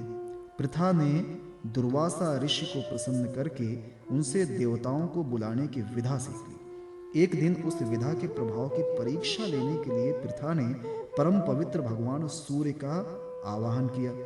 उसी समय भगवान सूर्य वहां आ पहुंचे। उन्हें देखकर कुंती का हृदय विस्मय से भर गया। उसने कहा, भगवान मुझे क्षमा कीजिए, मैंने तो परीक्षा करने के लिए ही इस विधा का प्रयोग किया था, अब आप पधार सकते हैं। सूर्यदेव ने कहा, देवी मेरा दर्शन निष्फल नहीं हो सकता, इसीलिए हे सुंदरी अब मैं तुझसे एक पुत्र उत्पन्न करना चाहता हूँ। हाँ, अवश्य ही तुम्हारी योनि दूषित न हो, इसका उपाय मैं कर दूंगा। ये कहकर भगवान सूर्य ने गर्भ स्थापित कर दिया और इसके बाद वे स्वर्ग चले गए। उसी समय उससे एक बड़ा सुंदर एवं तेजस्वी शिशु उत्पन्न हुआ। वो देखने में दूसरे सूर्य के समान जान पड़ता था। पृथा लोक निंदा से डर गई, इसलिए उसने बड़े दुख से उस बालक को नदी के जल में छोड़ दिया। परीक्षित, उसी पृथा का विवाह तुम्हारे परदादा पांडु से हुआ था, जो वास्तव में बड़े सच्चे वीर थे। परीक्षित, पृथा की छोटी बहन श्रुतदेवा का विवाह करुष देश के अधिपति वृद्ध शर्मा से हुआ था। उसके गर्भ से दंतवक्त्रक का जन्म हुआ। यह वही दंतवक्त्रक है जो पूर्व जन्म में सनकादि ऋषियों के शाप से हिरण्याक्ष हुआ था। केकय देश के राजा धृष्टकेतु ने श्रुतकीर्ति से विवाह किया था। उससे संतर्दन आदि 5 कैकेय राजकुमार हुए। राजाधिदेवी का विवाह जयसेन से हुआ था। उसके 2 पुत्र हुए, विंध्य और अनुविंध्य। वे दोनों ही अवंती के राजा हुए। चेदिराज दमघोष ने श्रुतश्रवा का पाणिग्रहण किया। उसका पुत्र था शिशुपाल, जिसका वर्णन मैं पहले 7वें स्कंद में कर चुका हूँ। वसुदेव के भाइयों से देवभाग की पत्नी कंसा के गर्भ से 2 उत्पन्न हुए, चित्रकेतु और बृहद्वल। देवश्रवा की पत्नी कंसवती से सुवीर और इशुमान नाम के 2 पुत्र हुए। आनक की पत्नी कंका के गर्भ से भी 2 पुत्र हुए, सत्यजीत और पुरुजीत। सुंजय ने अपनी पत्नी राष्ट्रपालिका के गर्भ से वृष और दुर्मर्षण आदि कई पुत्र उत्पन्न किए। इसी प्रकार श्यामक ने शूरभूमि नाम की पत्नी से हरिकेश और हिरण्याक्ष नामक 2 पुत्र उत्पन्न किए। मिश्रकेशी अप्सरा के गर्भ से वत्सक के भी वृक आदि कई पुत्र हुए। वृक ने दुर्वाक्षी के गर्भ से तक्ष, पुष्कर और शाल आदि कई पुत्र उत्पन्न किए। शमीक की पत्नी सुदामिनी ने भी सुमित्र और अर्जुनपाल आदि कई पुत्र उत्पन्न किए। कंक की पत्नी कर्णिका के गर्भ से 2 पुत्र हुए, श्रितधाम और जय। आनक दुदुम्बी वसुदेव जी की पौरवी, रोहिणी, भद्रा, मदिरा, रोचना, इला और देवकी आदि बहुत सी पत्नियां थीं। रोहिणी के गर्भ से वसुदेव जी के बलराम, गद, सारण, दुर्मद, विपुल, ध्रुव और कृत आदि पुत्र हुए थे। पौरवी के गर्भ से उनके 12 पुत्र हुए, भूत, सुभद्र, भद्रवाह, दुर्मद और भद्र आदि। नंद, उपनंद, कृतक, शूर आदि मदिरा के गर्भ से उत्पन्न हुए थे। कौसल्या ने एक ही वंश उजागर पुत्र उत्पन्न किया था, उसका नाम था केशी। उसने रोचना से हस्त और हेमांगद आदि तथा इला से उर्वल्क आदि प्रधान यदुवंशी पुत्रों को जन्म दिया। परीक्षित, वसुदेव जी के धृत देवा के गर्भ से विपृष्ट नामक एक ही पुत्र हुआ और शांति देवा से श्रम और प्रतिश्रुत आदि कई पुत्र हुए। उपदेवा के पुत्र कल्पवर्ष आदि 10 राजा हुए और श्रीदेवा के वसु, हंस, सुवंश आदि 6 पुत्र हुए। देवरक्षिता के गर्भ से गद आदि 9 पुत्र हुए। जैसे स्वयं धर्म ने 8 वसुओं को उत्पन्न किया था, वैसे ही वसुदेव जी ने सहदेवा के गर्भ से पुरुविश्रुत आदि 8 पुत्र उत्पन्न किए। परम उदार वसुदेव जी ने देवकी के गर्भ से भी 8 पुत्र उत्पन्न किए, जिसमें 7 के नाम है कीर्तिमान, सुषेण, भद्रसेन, सृज, सम्मर्दन, भद्र और शेषावतार श्री बलराम जी। उन दोनों के 8वें पुत्र स्वयं श्री भगवान ही थे। परीक्षित, तुम्हारी परम सौभाग्यवती दादी सुभद्रा भी देवकी जी की ही कन्या थी। जब जब संसार में धर्म का भगवान की लीलाओं की आदर पूर्वक सराहना करते रहते हैं। उनका श्यामल शरीर सर्वांग सुंदर था। उन्होंने उस मनोरम विग्रह से तथा अपनी प्रेम भरी मुस्कान, मधुर चितवन, प्रसाद पूर्ण वचन और पराक्रम पूर्ण लीला के द्वारा सारे मनुष्य लोक को आनंद में सराबोर कर दिया था। भगवान के मुख कमल की शोभा तो निराली थी ही, मकराकृत कुंडलों से उनके कान बड़े कमनीय मालूम होते थे। उनकी आभा से कपोलों का सौंदर्य और भी खिल उठता था। जब वे विलास के साथ हंस देते तो उनके मुख पर निरंतर रहने वाले आनंद में मानो बाढ़ सी आ जाती। सभी नर नारी अपने नेत्रों के प्यालों से उनके मुख की माधुरी का निरंतर पान करते रहते, परंतु तृप्त नहीं होते थे। वे उसका रस ले लेकर आनंदित तो होते ही थे, परंतु पलकें गिरने से उनके गिराने वाले निमि पर खींचते हुए लीला पुरुषोत्तम भगवान अवतीर्ण हुए मथुरा में वसुदेव जी के घर, परंतु वहां रहे नहीं। वहां से गोकुल में नंद बाबा के घर चले गए। वहां अपना प्रयोजन, जो ग्वाल, गोपी और गौओं को सुखी करना था, पूरा करके मथुरा लौट आए। व्रज में, मथुरा में और द्वारका में रहकर अनेकों शत्रुओं का संहार किया। बहुत सी स्त्रियों से विवाह करके हजारों पुत्र उत्पन्न किए। साथ ही लोगों में अपने स्वरूप का साक्षात्कार कराने वाली अपनी वाणी स्वरूप श्रुतियों की मर्यादा स्थापित करने के लिए अनेक यज्ञों के द्वारा स्वयं अपना ही यजन किया। कौरव और पांडवों के बीच उत्पन्न हुए आपस के कलह से उन्होंने पृथ्वी का बहुत सा भार हल्का कर दिया तथा युद्ध में अपनी दृष्टि से ही राजाओं की बहुत सी अक्षौहिणियों को ध्वंस करके संसार में अर्जुन की जीत का डंका पिटवा दिया। फिर उद्धव को आत्म तत्व का उपदेश दिया और इसके बाद वे अपने परम धाम को सिधार गए। इति नवम स्कंद समाप्त। हरिओम तत्सत। श्रीमद् भागवत महापुराण दशम स्कंद पूर्वार्ध। पहला अध्याय। भगवान के द्वारा पृथ्वी को आश्वासन, वसुदेव देवकी का विवाह और कंस के द्वारा देवकी के 6 पुत्रों की हत्या। राजा परीक्षित ने पूछा, भगवान, आपने चंद्रवंश और सूर्यवंश के विस्तार तथा दोनों वंशों के राजाओं का अत्यंत अद्भुत चरित्र वर्णन किया। भगवान के परम प्रेमी मुनिवर, आपने स्वभाव से ही धर्म प्रेमी यदुवंश का भी विशद वर्णन किया। अब कृपा करके उसी वंश में अपने अंश श्री बलराम जी के साथ अवतीर्ण हुए भगवान श्री कृष्ण के परम पवित्र चरित्र भी हमें सुनाइए। भगवान श्री कृष्ण समस्त प्राणियों के जीवन दाता एवं सर्वात्मा हैं। उन्होंने यदुवंश में अवतार लेकर जो जो लीलाएं की, उनका विस्तार से हम लोगों को श्रवण कराइए। जिनकी तृष्णा की प्यास सर्वदा के लिए बुझ चुकी है, वे जीवन मुक्त महापुरुष, जिसका पूर्ण प्रेम से अतृप्त रहकर गान किया करते हैं, मुमुक्षु जनों के लिए जो भव रोग का रामवाण औषध है, तथा विषयी लोगों के लिए भी उनके कान और मन को परम आह्लाद देने वाला है। भगवान श्री कृष्ण चंद्र के ऐसे सुंदर सुखद रसीले गुणानुवाद से पशु घाती अथवा आत्मघाती मनुष्य के अतिरिक्त और ऐसा कौन है जो विमुख हो जाए, उससे प्रीति न करे।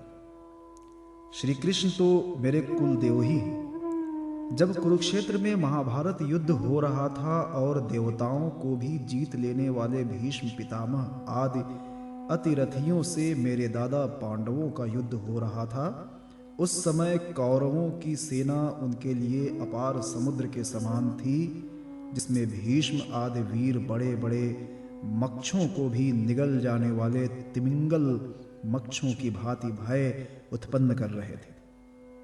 परंतु मेरे स्वनाम धन्य पितामह भगवान श्री कृष्ण के चरण कमलों की नौका का आश्रय लेकर उस समुद्र को अनायास ही पार कर गए। ठीक वैसे ही जैसे कोई मार्ग में चलता हुआ स्वभाव से ही बछड़े के खुर का गड्ढा पार कर जाए। महाराज, मेरा ये शरीर जो आपके सामने है तथा जो कौरव और पांडवों दोनों ही वंशों का एकमात्र सहारा था, अश्वत्थामा के ब्रह्मास्त्र से जल चुका था।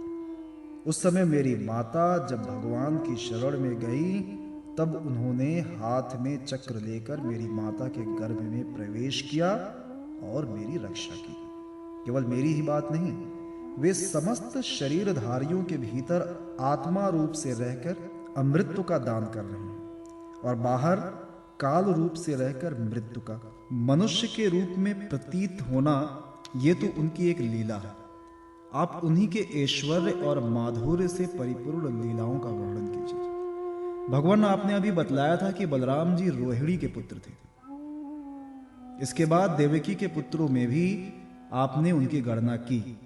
दूसरा शरीर धारण किए बिना दो माताओं का पुत्र होना कैसे संभव? असुरों को मुक्ति देने वाले और भक्तों को प्रेम वितरण करने वाले भगवान श्री कृष्ण अपने वात्सल्य स्नेह से भरे हुए पिता का घर छोड़कर वज्र में क्यों चले गए?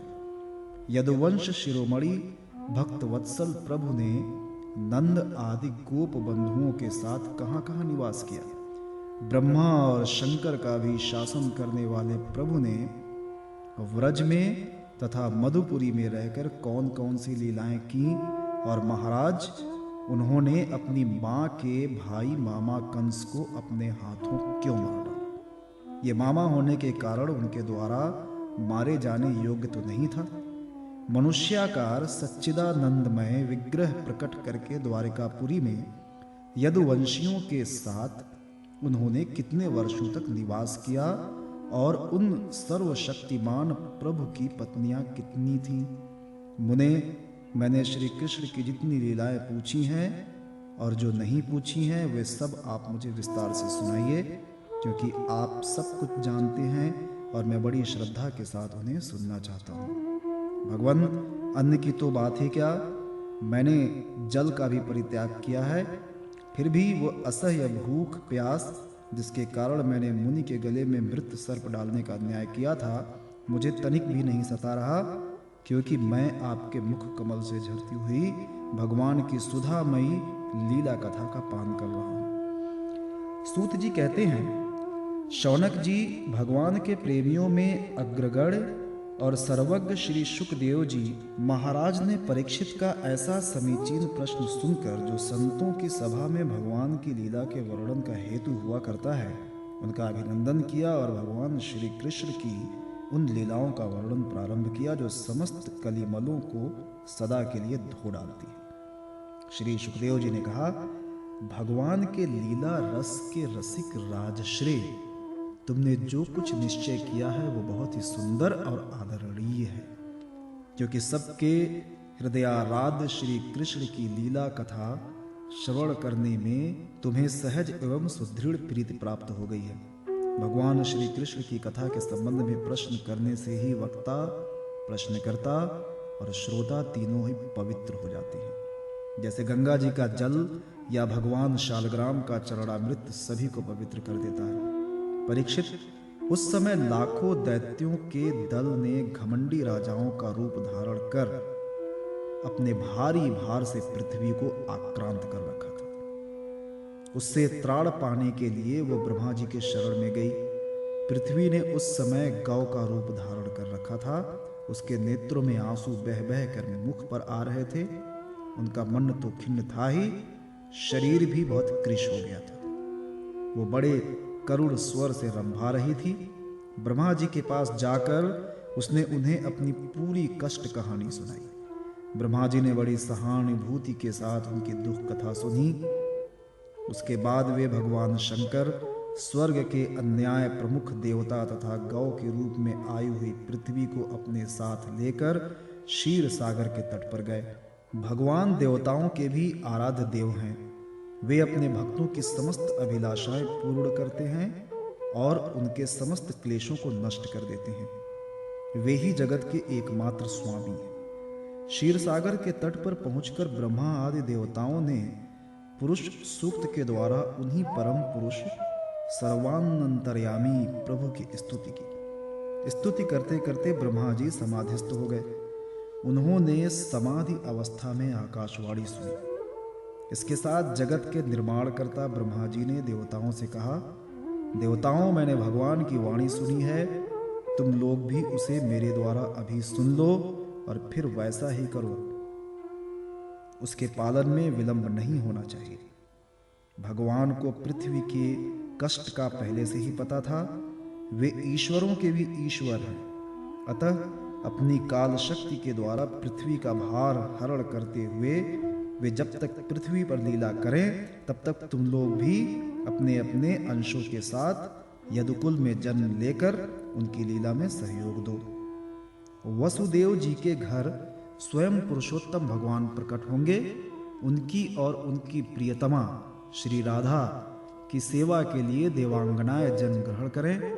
स्वयं प्रकाश भगवान शेष भी, जो भगवान की कला होने के कारण अनंत हैं, अनंत का अंश भी अनंत ही होता है, और जिसके सहस्त्र मुख हैं, भगवान के प्रिय कार्य करने के लिए उनसे पहले ही उनके बड़े भाई के रूप में अवतार ग्रहण करेंगे। भगवान की वो ऐश्वर्यशालिनी योग माया भी, जिसने सारे जगत को मोहित कर रखा है, उनकी आज्ञा से उनकी लीला के कार्य संपन्न करने के लिए अंश रूप से अवतार ग्रहण करेगी। श्री सुखदेव जी कहते हैं, परीक्षित, प्रजापतियों के स्वामी भगवान ब्रह्मा जी ने देवताओं को इस प्रकार आज्ञा दी और पृथ्वी को समझा बुझाकर ढांढस बंधाया। इसके बाद वे अपने परम धाम को चले गए। प्राचीन काल में यदुवंशी राजा थे शूरसेन। वे मथुरापुरी में रहकर माथुर मंडल और शूरसेन मंडल का राज्य शासन करते थे। उसी समय से मथुरा ही समस्त यदुवंशी नरपतियों की राजधानी हो गई थी। भगवान श्री हरि सर्वदा यहाँ विराजमान रहते हैं। एक बार मथुरा में शूर के पुत्र वसुदेव जी विवाह करके अपनी नवविवाहित पत्नी देवकी के साथ घर जाने के लिए रथ पर सवार हुए। उग्रसेन का लड़का था कंस। उसने अपनी चचेरी बहन देवकी को प्रसन्न करने के लिए उसके रथ के घोड़ों की रास पकड़ ली। वह स्वयं ही रथ हाँकने लगा। यद्यपि उसके साथ सैकड़ों सोने के बने हुए रथ चल रहे थे। देवकी के पिता थे देवक। अपनी पुत्री पर उनका बड़ा प्रेम था। कन्या को विदा करते समय उन्होंने उसे सोने के हारों से अलंकृत 400 हाथी, 1500 घोड़े, 1800 रथ तथा सुंदर सुंदर वस्त्राभूषणों से विभूषित 200 सुकुमारी दासियां दहेज में दी। विदाई के समय वर वधू के मंगल के लिए एक ही साथ शंख, तुरही, मृदंग और दुदुम्बियां बजने लगी। मार्ग में जिस समय घोड़ों की रास पकड़कर कंस रथ हाँक रहा था, उस समय आकाशवाणी ने उसे संबोधित करके कहा, अरे मूर्ख, जिसको तू रथ में बैठा कर लिए जा रहा है, उसकी 8वें गर्भ की संतान तुझे मार डालेगी। कंस बड़ा पापी था। उसकी दुष्टता की सीमा नहीं थी। वो भोज वंश का कलंक ही था। आकाशवाणी सुनते ही उसने तलवार खींच ली और अपनी बहन की चोटी पकड़कर उसे मारने के लिए तैयार हो गया। वो अत्यंत क्रूर तो था ही, पाप कर्म करते करते निर्लज्ज भी हो गया था। उसका ये काम देखकर महात्मा वसुदेव जी उसको शांत करते हुए बोले। वसुदेव जी ने कहा, राजकुमार, आप भोज वंश के होनहार वंशधर तथा अपने कुल की कीर्ति बढ़ाने वाले हैं। बड़े बड़े शूरवीर आपके गुणों की सराहना करते हैं। इधर ये एक तो स्त्री, दूसरे आपकी बहन और तीसरे ये विवाह का शुभ अवसर। ऐसी स्थिति में आप इसे कैसे मार सकते हैं? वीरवर, जो जन्म लेते हैं उनके शरीर के साथ ही मृत्यु भी उत्पन्न होती है। आज हो या 100 वर्ष के बाद, जो प्राणी है उसकी मृत्यु होनी ही है।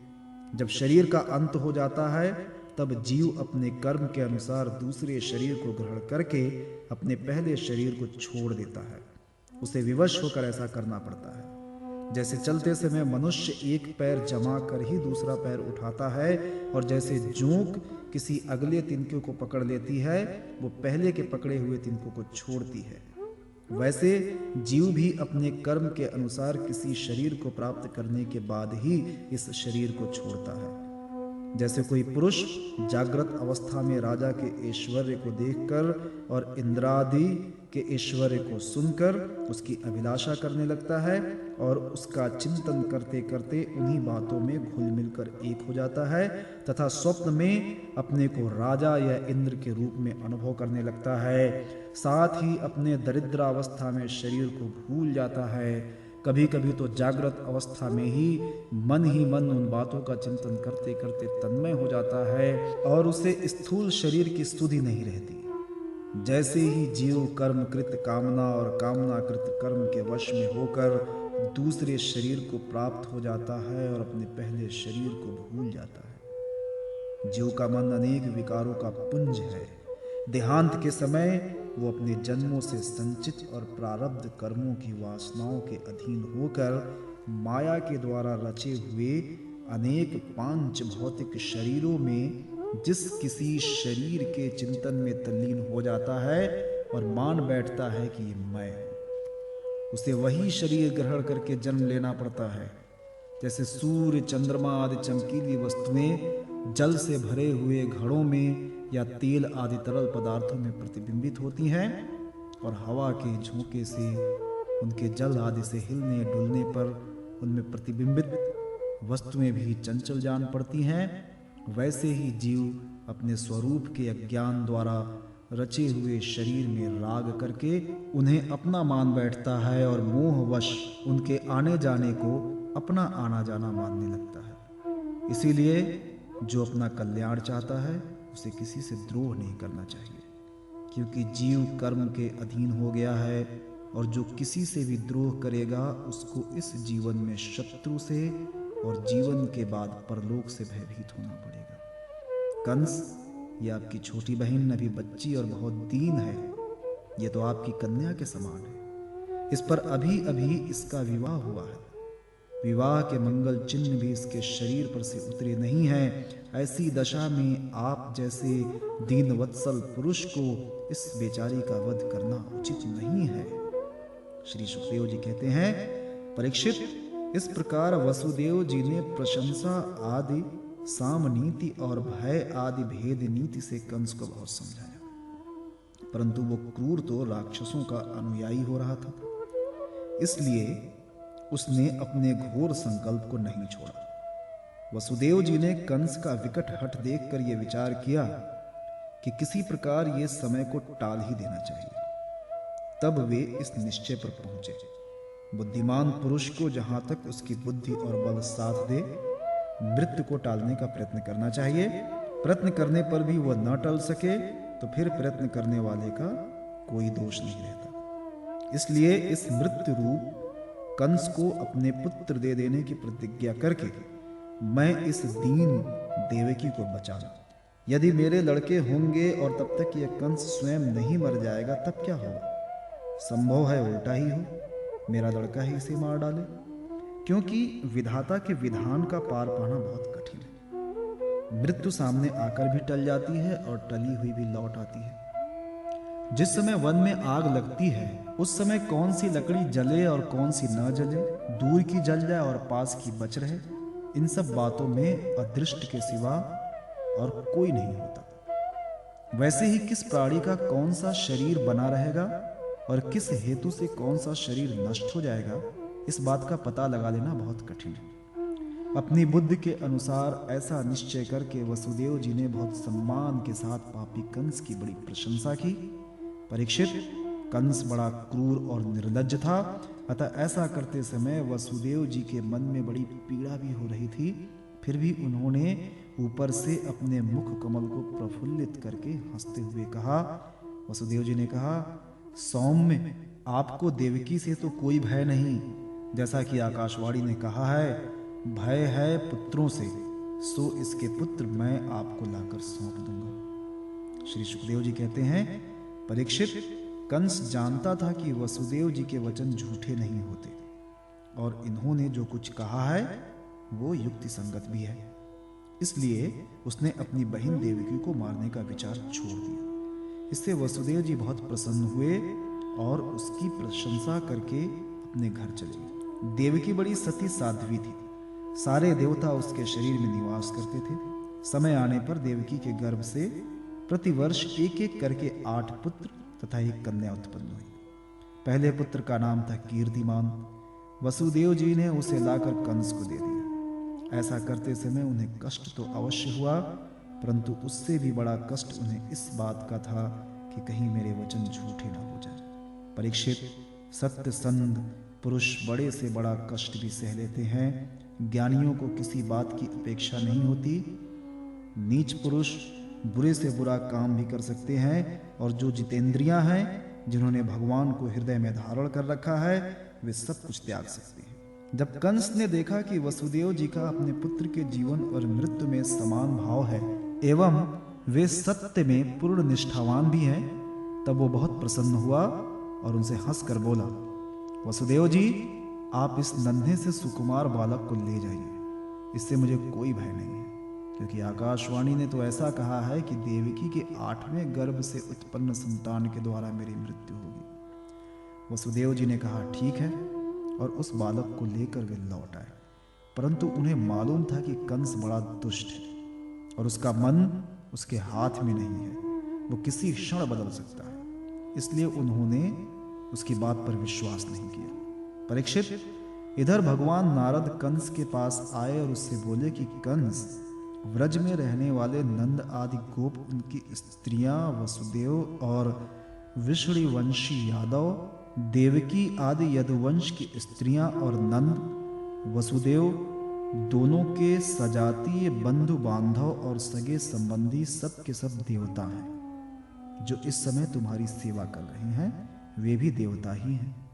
उन्होंने ये भी बतलाया कि दैत्यों के कारण पृथ्वी का भार बढ़ गया है, इसलिए देवताओं की ओर से अब उनके वध की तैयारी की जा रही है। जब देवर्षि नारद इतना कहकर चले गए, तब कंस को यह निश्चय हो गया कि यदुवंशी देवता हैं और देवकी के गर्भ से विष्णु भगवान ही मुझे मारने के लिए पैदा होने वाले हैं। इसलिए उसने देवकी और वसुदेव को हथकड़ी बेड़ी से जड़कर कैद में डाल दिया और उन दोनों से जो जो पुत्र होते गए उन्हें वो मारता गया। उसे हर बार ये शंका बनी रहती कि कहीं विष्णु ही उस बालक के रूप में ना आ जाए। परीक्षित, पृथ्वी में ये बात प्रायः देखी जाती है कि अपने प्राणों का ही पोषण करने वाले लोभी राजा अपने स्वार्थ के लिए माता पिता भाई बंधु और अपने अत्यंत हितैषी इष्ट मित्रों की भी हत्या कर डालते हैं। कंस जानता था कि मैं पहले कालनेमी असुर था और विष्णु ने मुझे मार डाला था। इससे उसने यदुवंशियों से घोर विरोध ठान लिया। कंस बड़ा बलवान था। उसने यदु, भोज और अंधक वंश के अधिनायक अपने पिता उग्रसेन को कैद कर लिया और शूरसेन देश का राज्य वह स्वयं करने लगा। दूसरा अध्याय, भगवान का गर्भ प्रवेश और देवताओं द्वारा गर्भ स्तुति। श्री सुखदेव जी कहते हैं, परीक्षित, कंस एक तो स्वयं बड़ा बली था और दूसरे मगध नरेश जरासंध की उसे बहुत बड़ी सहायता प्राप्त थी। तीसरे उसके साथी थे प्रलंबासुर, बकासुर, चाड़ूर, त्रिडावर्त, अधासुर, मुष्टिक, अरिष्ठासुर, द्विविद, पूतना, केशी और धेनुक तथा बाणासुर और भौमासुर आदि बहुत से दैत्य राजा उसके सहायक थे। इनको साथ लेकर वो यदुवंशियों को नष्ट करने लगा। वे लोग भयभीत होकर कुरु, पांचाल, केकय, शाल्व, विदर्भ, निषद, विदेह और कोसल आदि देशों में जा बसे। कुछ लोग ऊपर ऊपर से उसके मन के अनुसार काम करते हुए उसकी सेवा में लगे रहे। जब कंस ने एक एक करके देवकी के 6 बालक मार डाले, तब देवकी के 7वें गर्भ में भगवान के अंश स्वरूप श्री शेष जी, जिन्हें अनंत भी कहते हैं, पधारे।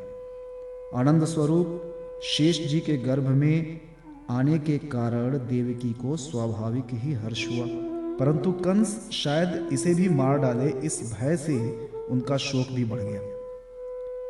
विश्वात्मा भगवान ने देखा कि मुझे ही अपना स्वामी और सर्वस्व मानने वाले यदुवंशी कंस के द्वारा बहुत ही सताए जा रहे हैं। तब उन्होंने अपनी योग माया को यह आदेश दिया, कल्याणी, तुम व्रज में जाओ। वो प्रदेश ग्वालों और गौओं से सुशोभित है। वहां आनंद बाबा के गोकुल में वसुदेव की पत्नी रोहिणी निवास करती है। उनकी और भी पत्नियां कंस से डरकर गुप्त स्थानों में रह रही हैं। इस समय मेरा वो अंश, जिसे शेष कहते हैं, देवकी के उदर में गर्भ रूप से स्थित है। उसे वहां से निकालकर तुम रोहिणी के पेट में रख दो। कल्याणी, अब मैं अपने समस्त ज्ञान, बल आदि अंशों के साथ देवकी का पुत्र बनूंगा और तुम नंद बाबा की पत्नी यशोदा के गर्भ से जन्म लेना। तुम लोगों को मुंह मांगे वरदान देने में समर्थ होगी। मनुष्य तुम्हें अपनी समस्त अभिलाषाओं को पूर्ण करने वाली जानकर धूप, दीप, नैवेद्य एवं अन्य प्रकार की सामग्रियों से तुम्हारी पूजा करेंगे। पृथ्वी में लोग तुम्हारे लिए बहुत से स्थान बनाएंगे और दुर्गा, भद्रकाली, विजया, वैष्णवी, कुमुदा, चंडिका, कृष्णा, माधवी, कन्या, माया, नारायणी, ईशान, शारदा और अंबिका आदि बहुत से नामों से पुकारेंगे। देवकी के गर्भ में खींचे जाने के कारण शेष जी को लोग संसार में संकर्षण कहेंगे, लोक रंजन करने के कारण राम कहेंगे और बलवानों में श्रेष्ठ होने के कारण बलभद्र भी कहेंगे।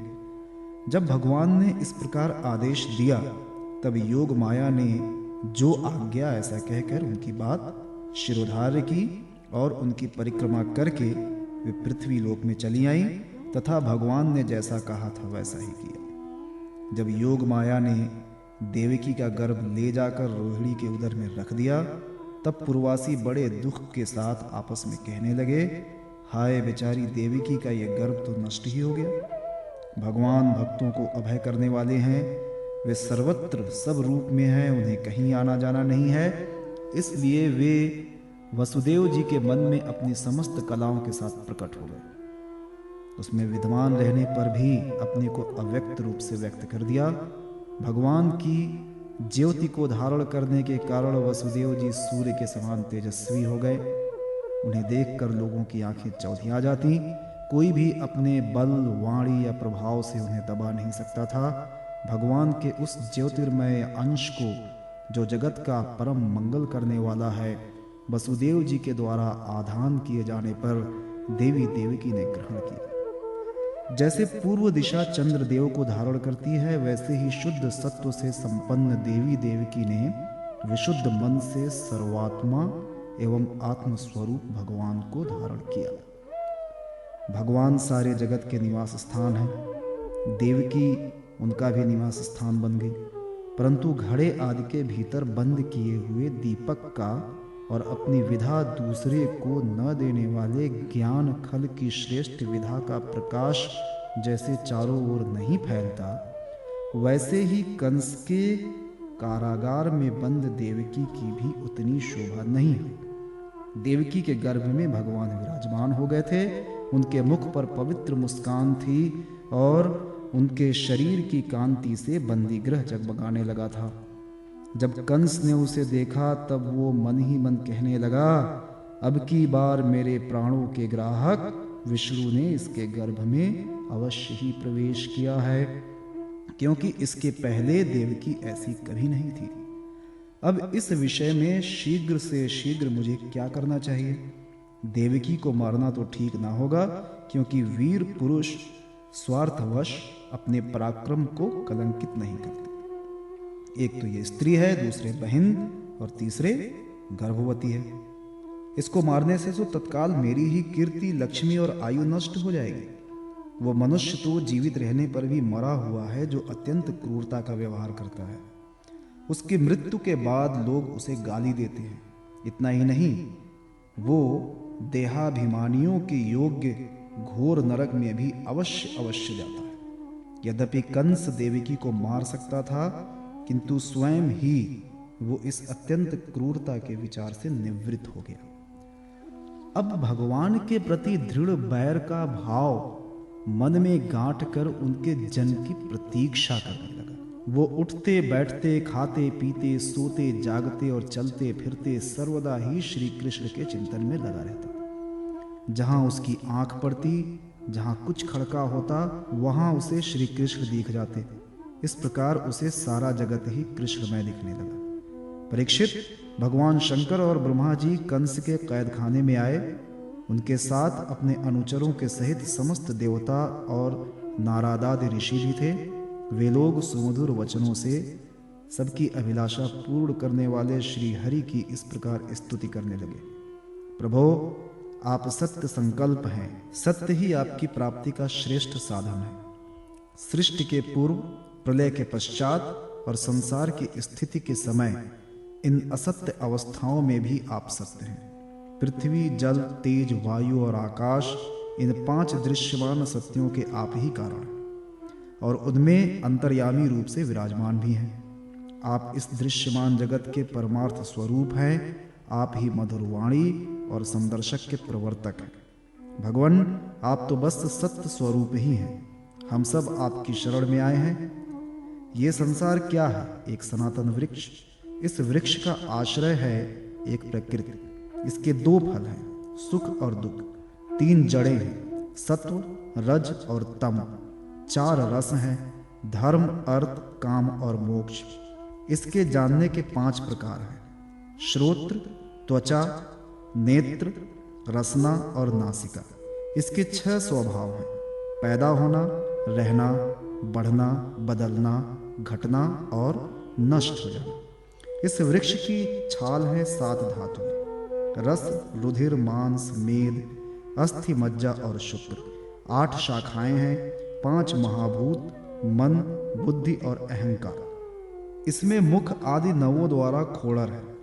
प्राण, अपान, व्यान, उदान, समान, नाग, कूर्म, कृकल, देवदत्त और धनंजय, ये 10 प्राण ही इसके 10 पत्ते हैं। इस संसार रूप वृक्ष पर 2 पक्षी हैं, जीव और ईश्वर। इस संसार रूप वृक्ष की उत्पत्ति के आधार एकमात्र आप ही हैं। आप में ही इसका प्रलय होता है और आपके ही अनुग्रह से इसकी रक्षा भी होती है। जिनका चित्त आपकी माया से आवृत्त हो रहा है, इस सत्य को समझने की शक्ति खो बैठा है। वे ही उत्पत्ति, स्थिति और प्रलय करने वाले ब्रह्मादि देवताओं को अनेक देखते हैं। तत्वज्ञानी पुरुष तो सबके रूप में केवल आपका ही दर्शन करते हैं। आप ज्ञान स्वरूप आत्मा हैं, चराचर जगत के कल्याण के लिए अनेकों रूप धारण करते हैं। आपके वे रूप विशुद्ध, अपराकृत, सत्वमय होते हैं और संत पुरुषों को बहुत सुख देते हैं। साथ ही दुष्टों को उनकी दुष्टता का दंड भी देते हैं। उनके लिए अमंगलमय भी होते हैं। कमल के समान कोमल अनुग्रह भरे नेत्रों वाले प्रभो, कुछ विरले लोग ही आपके समस्त पदार्थों और प्राणियों के आश्रय स्वरूप रूप में पूर्ण एकाग्रता से अपना चित्त लगा पाते हैं और आपके चरण कमल रूपी जहाज का आश्रय लेकर इस संसार सागर को बछड़े के खुर के गड्ढे के समान अनायास ही पार कर जाते हैं। क्यों ना, अब तक के संतों ने इसी जहाज से संसार सागर को पार जो किया है। परम प्रकाश स्वरूप परमात्मन आपके भक्तजन सारे जगत के निष्कपट प्रेमी सच्चे हितैषी होते हैं। वे स्वयं तो इस भयंकर और कष्ट से पार करने योग्य संसार सागर को पार कर ही जाते हैं, किंतु औरों के कल्याण के लिए भी वे यहाँ आपके चरण कमलों की नौका स्थापित कर जाते हैं। वास्तव में सत्य पुरुषों पर आपकी महान कृपा है। उनके लिए आप अनुग्रह स्वरूप ही हैं। कमल नयन, जो लोग आपके चरण कमलों की शरण नहीं लेते तथा आपके प्रति भाव भक्ति से रहित होने के कारण जिनकी बुद्धि भी शुद्ध नहीं है, वे अपने को झूठ मूठ मुक्त मानते हैं। वास्तव में वे तो बद्ध ही हैं। वे यदि बड़ी तपस्या और साधना का कष्ट उठाकर किसी प्रकार ऊंचे से ऊंचे पद पर भी पहुंच जाएं, तो भी वहां से नीचे गिर जाते हैं। परंतु भगवान, जो आपके अपने निज जन हैं, उन्होंने आपके चरणों में अपनी सच्ची प्रीति जोड़ रखी है। वे कभी उन ज्ञानाभिमानियों की भांति अपने साधन मार्ग से गिरते नहीं। प्रभु, वे बड़े बड़े विघ्न डालने वालों की सेना के सरदारों के सिर पर पैर रखकर निर्भय विचरते हैं। कोई भी विघ्न उनके मार्ग में रुकावट नहीं डाल सकते, क्योंकि उनके रक्षक आप जो हैं। आप संसार की स्थिति के लिए समस्त देहधारियों को परम कल्याण प्रदान करने वाला विशुद्ध सत्वमय, सच्चिदानंदमय, परम दिव्य मंगल विग्रह प्रकट करते हैं। उस रूप के प्रकट होने से ही आपके भक्त वेद, कर्म कांड, अष्टांग योग, तपस्या और समाधि के द्वारा आपकी आराधना करते हैं। बिना किसी आश्रय के वे किसकी आराधना करेंगे? प्रभु, आप सबके विधाता हैं। यदि आपका यह विशुद्ध सत्वमय निज स्वरूप न हो, तो अज्ञान और उसके द्वारा होने वाले भेदभावों को नष्ट करने वाला अपरोक्ष ज्ञान ही किसी को न हो। जगत में दिखने वाले तीनों गुण आपके हैं और आपके द्वारा ही प्रकाशित होते हैं, ये सत्य है। परंतु इन गुणों की प्रकाशक वृत्तियों से आपके स्वरूप का केवल अनुमान ही होता है, वास्तविक स्वरूप का साक्षात्कार नहीं होता। आपके स्वरूप का साक्षात्कार तो आपके इस विशुद्ध सत्वमय स्वरूप की सेवा करने पर आपकी कृपा से ही होता है। भगवान, मन और वेद वाणी के द्वारा केवल आपके स्वरूप का अनुमान मात्र होता है, क्योंकि आप उनके द्वारा दृश्य नहीं, उनके साक्षी हैं। इसीलिए आपके गुण, जन्म और कर्म आदि के द्वारा आपके नाम और रूप का निरूपण नहीं किया जा सकता। फिर भी प्रभु, आपके भक्तजन उपासना आदि क्रिया योगों के द्वारा आपका साक्षात्कार तो करते ही हैं। जो पुरुष आपके मंगल में नामों और रूपों का श्रवण, कीर्तन, स्मरण और ध्यान करता है और आपके चरण कमलों की सेवा में ही अपना चित्त लगाए रहता है, उसे फिर जन्म मृत्यु रूप संसार के चक्र में नहीं आना पड़ता। संपूर्ण दुखों के हरने वाले भगवान, आप सर्वेश्वर हैं। ये पृथ्वी तो आपका चरण कमल ही है। आपके अवतार से इसका भार दूर हो गया। धन्य है प्रभु, आपके लिए ये बड़े सौभाग्य की बात है कि हम लोग आपके सुंदर सुंदर चिन्हों से युक्त चरण कमलों के द्वारा विभूषित पृथ्वी को देखेंगे और स्वर्ग लोक को भी आपकी कृपा से कृतार्थ देखेंगे। प्रभु, आप अजन्मा हैं।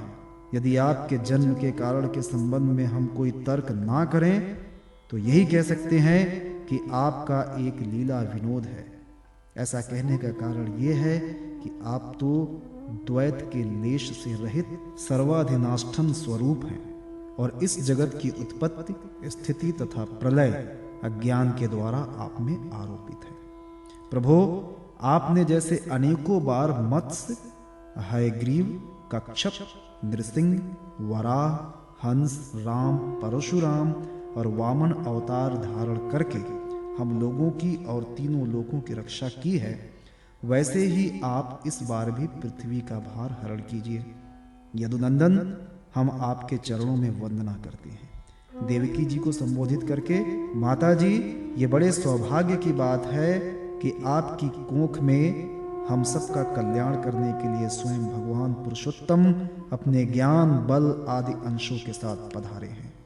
अब आप कंस से तनिक भी मत डरिए। अब तो वो कुछ ही दिनों का मेहमान है। आपका पुत्र यदुवंश की रक्षा करेगा। श्री सुखदेव जी कहते हैं, परीक्षित, ब्रह्मादि देवताओं ने इस प्रकार भगवान की स्तुति की। उनका रूप यह है, इस प्रकार निश्चित रूप से तो कहा नहीं जा सकता। सब अपनी अपनी मत के अनुसार उसका निरूपण करते हैं। इसके बाद ब्रह्मा और शंकर जी को आगे करके देवगण स्वर्ग में चले गए। तीसरा अध्याय, भगवान श्री कृष्ण का प्राकट्य। श्री सुखदेव जी कहते हैं, परीक्षित, अब समस्त शुभ गुणों से युक्त बहुत सुहावना समय आया। रोहिणी नक्षत्र था। आकाश के सभी नक्षत्र, ग्रह और तारे शांत सौम्य हो रहे थे। दिशाएं स्वच्छ प्रसन्न थीं। निर्मल आकाश में तारे जगमगा रहे थे। पृथ्वी के बड़े बड़े नगर, छोटे छोटे गांव, अहीरों की बस्ती और हीरे आदि की खानें मंगलमय हो रही थी। नदियों का जल निर्मल हो गया था। रात्रि के समय भी सरोवरों में कमल खिल रहे थे। वन में वृक्षों की पंक्तियां रंग बिरंगे पुष्पों के गुच्छों से लद गई थी। कहीं पक्षी चहक रहे थे तो कहीं भंवरे गुनगुना रहे थे। उस समय परम पवित्र और शीतल मंद सुगंध वायु अपने स्पर्श से लोगों को सुखदान करती हुई बह रही थी। ब्राह्मणों के अग्निहोत्र की कभी न बुझने वाली अग्नियां जो कंस के अत्याचार से बुझ गई थीं, वे इस समय अपने आप जल उठी थी। संत पुरुष पहले से ही चाहते थे कि असुरों की बढ़ती न होने पाए। अब उनका मन सहसा प्रसन्नता से भर गया था। जिस समय भगवान के आविर्भाव का अवसर आया, स्वर्ग में देवताओं की दुदुम्बियां अपने आप बज उठी। किन्नर और गंधर्व मधुर स्वर में गाने लगे तथा सिद्ध और चारण भगवान के मंगलमय है। इसे जब मालूम हुआ कि आपका अवतार हमारे घर होने वाला है, तब उसने आपके भय से आपके बड़े भाइयों को मार डाला। अभी उसके दूत आव से सारे लोक नष्ट हो जाते हैं। पंच महाभूत अहंकार में, अहंकार महत्व में और महत्व प्रकृति में लीन हो जाता है। उस समय एकमात्र आप ही शेष। उस समय तुम दोनों की अभिलाषा पूर्ण करने के लिए वर देने वालों का राजा मैं इसी रूप से तुम्हारे सामने प्रकट हुआ। जब मैंने कहा कि तुम्हारी जो इच्छा हो मुझसे मांग लो, तब तुम दोनों ने मेरे जैसा पुत्र मांगा। उस समय तक विषय भोगों से तुम लोगों का कोई संबंध नहीं हुआ था। तुम्हारे कोई संतान भी न थी, इसलिए मेरी माया से मोहित होकर तुम दोनों ने मुझसे मोक्ष नहीं मांगा। तुम्हें मेरे जैसा पुत्र होने का वर प्राप्त हो गया और मैं वहां से चला गया। अब सफल मनोरथ होकर तुम लोग विषयों का भोग करने लगे। मैंने देखा कि संसार में शील स्वभाव, उदारता तथा अन्य गुणों में मेरे जैसा दूसरा कोई नहीं है। इसलिए मैं ही तुम दोनों का पुत्र हुआ और उस समय मैं कृष्ण गर्भ के नाम से विख्यात हुआ। फिर दूसरे जन्म में तुम हुई अदिति और वसुदेव हुए कश्यप। उस समय भी मैं तुम्हारा पुत्र हुआ। मेरा नाम था उपेंद्र। शरीर छोटा होने के कारण लोग मुझे वामन भी कहते थे। सती देवकी, तुम्हारे इस तीसरे जन्म में भी मैं उसी रूप से तुम्हारा पुत्र हुआ हूं। मेरी वाणी सर्वदा सत्य होती है। मैंने तुम्हें अपना यह रूप इसलिए दिखला दिया कि तुम्हें मेरे पूर्व अवतारों का स्मरण हो जाए। यदि मैं ऐसा नहीं करता तो केवल मनुष्य शरीर से मेरे अवतार की पहचान नहीं हो पाती। तुम दोनों मेरे प्रति पुत्र भाव तथा निरंतर ब्रह्म भाव रखना। इस प्रकार वात्सल्य, स्नेह और चिंतन के द्वारा तुम्हें मेरे परम पद की प्राप्ति होगी। श्री सुखदेव जी कहते हैं, भगवान इतना कहकर चुप हो गए। अब उन्होंने अपनी योग माया से पिता माता के देखते देखते तुरंत एक साधारण शिशु का रूप धारण कर लिया। तब वसुदेव जी ने भगवान की प्रेरणा से अपने पुत्र को लेकर सुतिका गृह से बाहर निकलने की इच्छा की। उसी समय नंद पत्नी यशोदा के गर्भ से उस योग माया का जन्म हुआ, जो भगवान की शक्ति होने के कारण उनके समान ही जन्म रहित है। उसी योग माया ने द्वारपाल और पुरवासियों की समस्त इंद्रिय वृत्तियों की चेतना हर ली। वे सब के सब अचेत होकर सो गए। बंदी गृह के सभी दरवाजे बंद थे। उनमें बड़े बड़े किवाड़, लोहे की जंजीरें और ताले लगे हुए थे। उनके बाहर जाना बड़ा ही कठिन था। परंतु वसुदेव जी भगवान श्री कृष्ण को गोद में लेकर ज्यों ही उनके निकट पहुंचे, त्यों ही वे सब दरवाजे आप से आप खुल गए। ठीक वैसे ही जैसे सूर्योदय होते ही अंधकार दूर हो जाता है, उस समय बादल धीरे धीरे गरज कर जल की फुहारें छोड़ रहे थे। इसलिए शेष जी अपने फनों से जल को रोकते हुए भगवान के पीछे पीछे चलने लगे।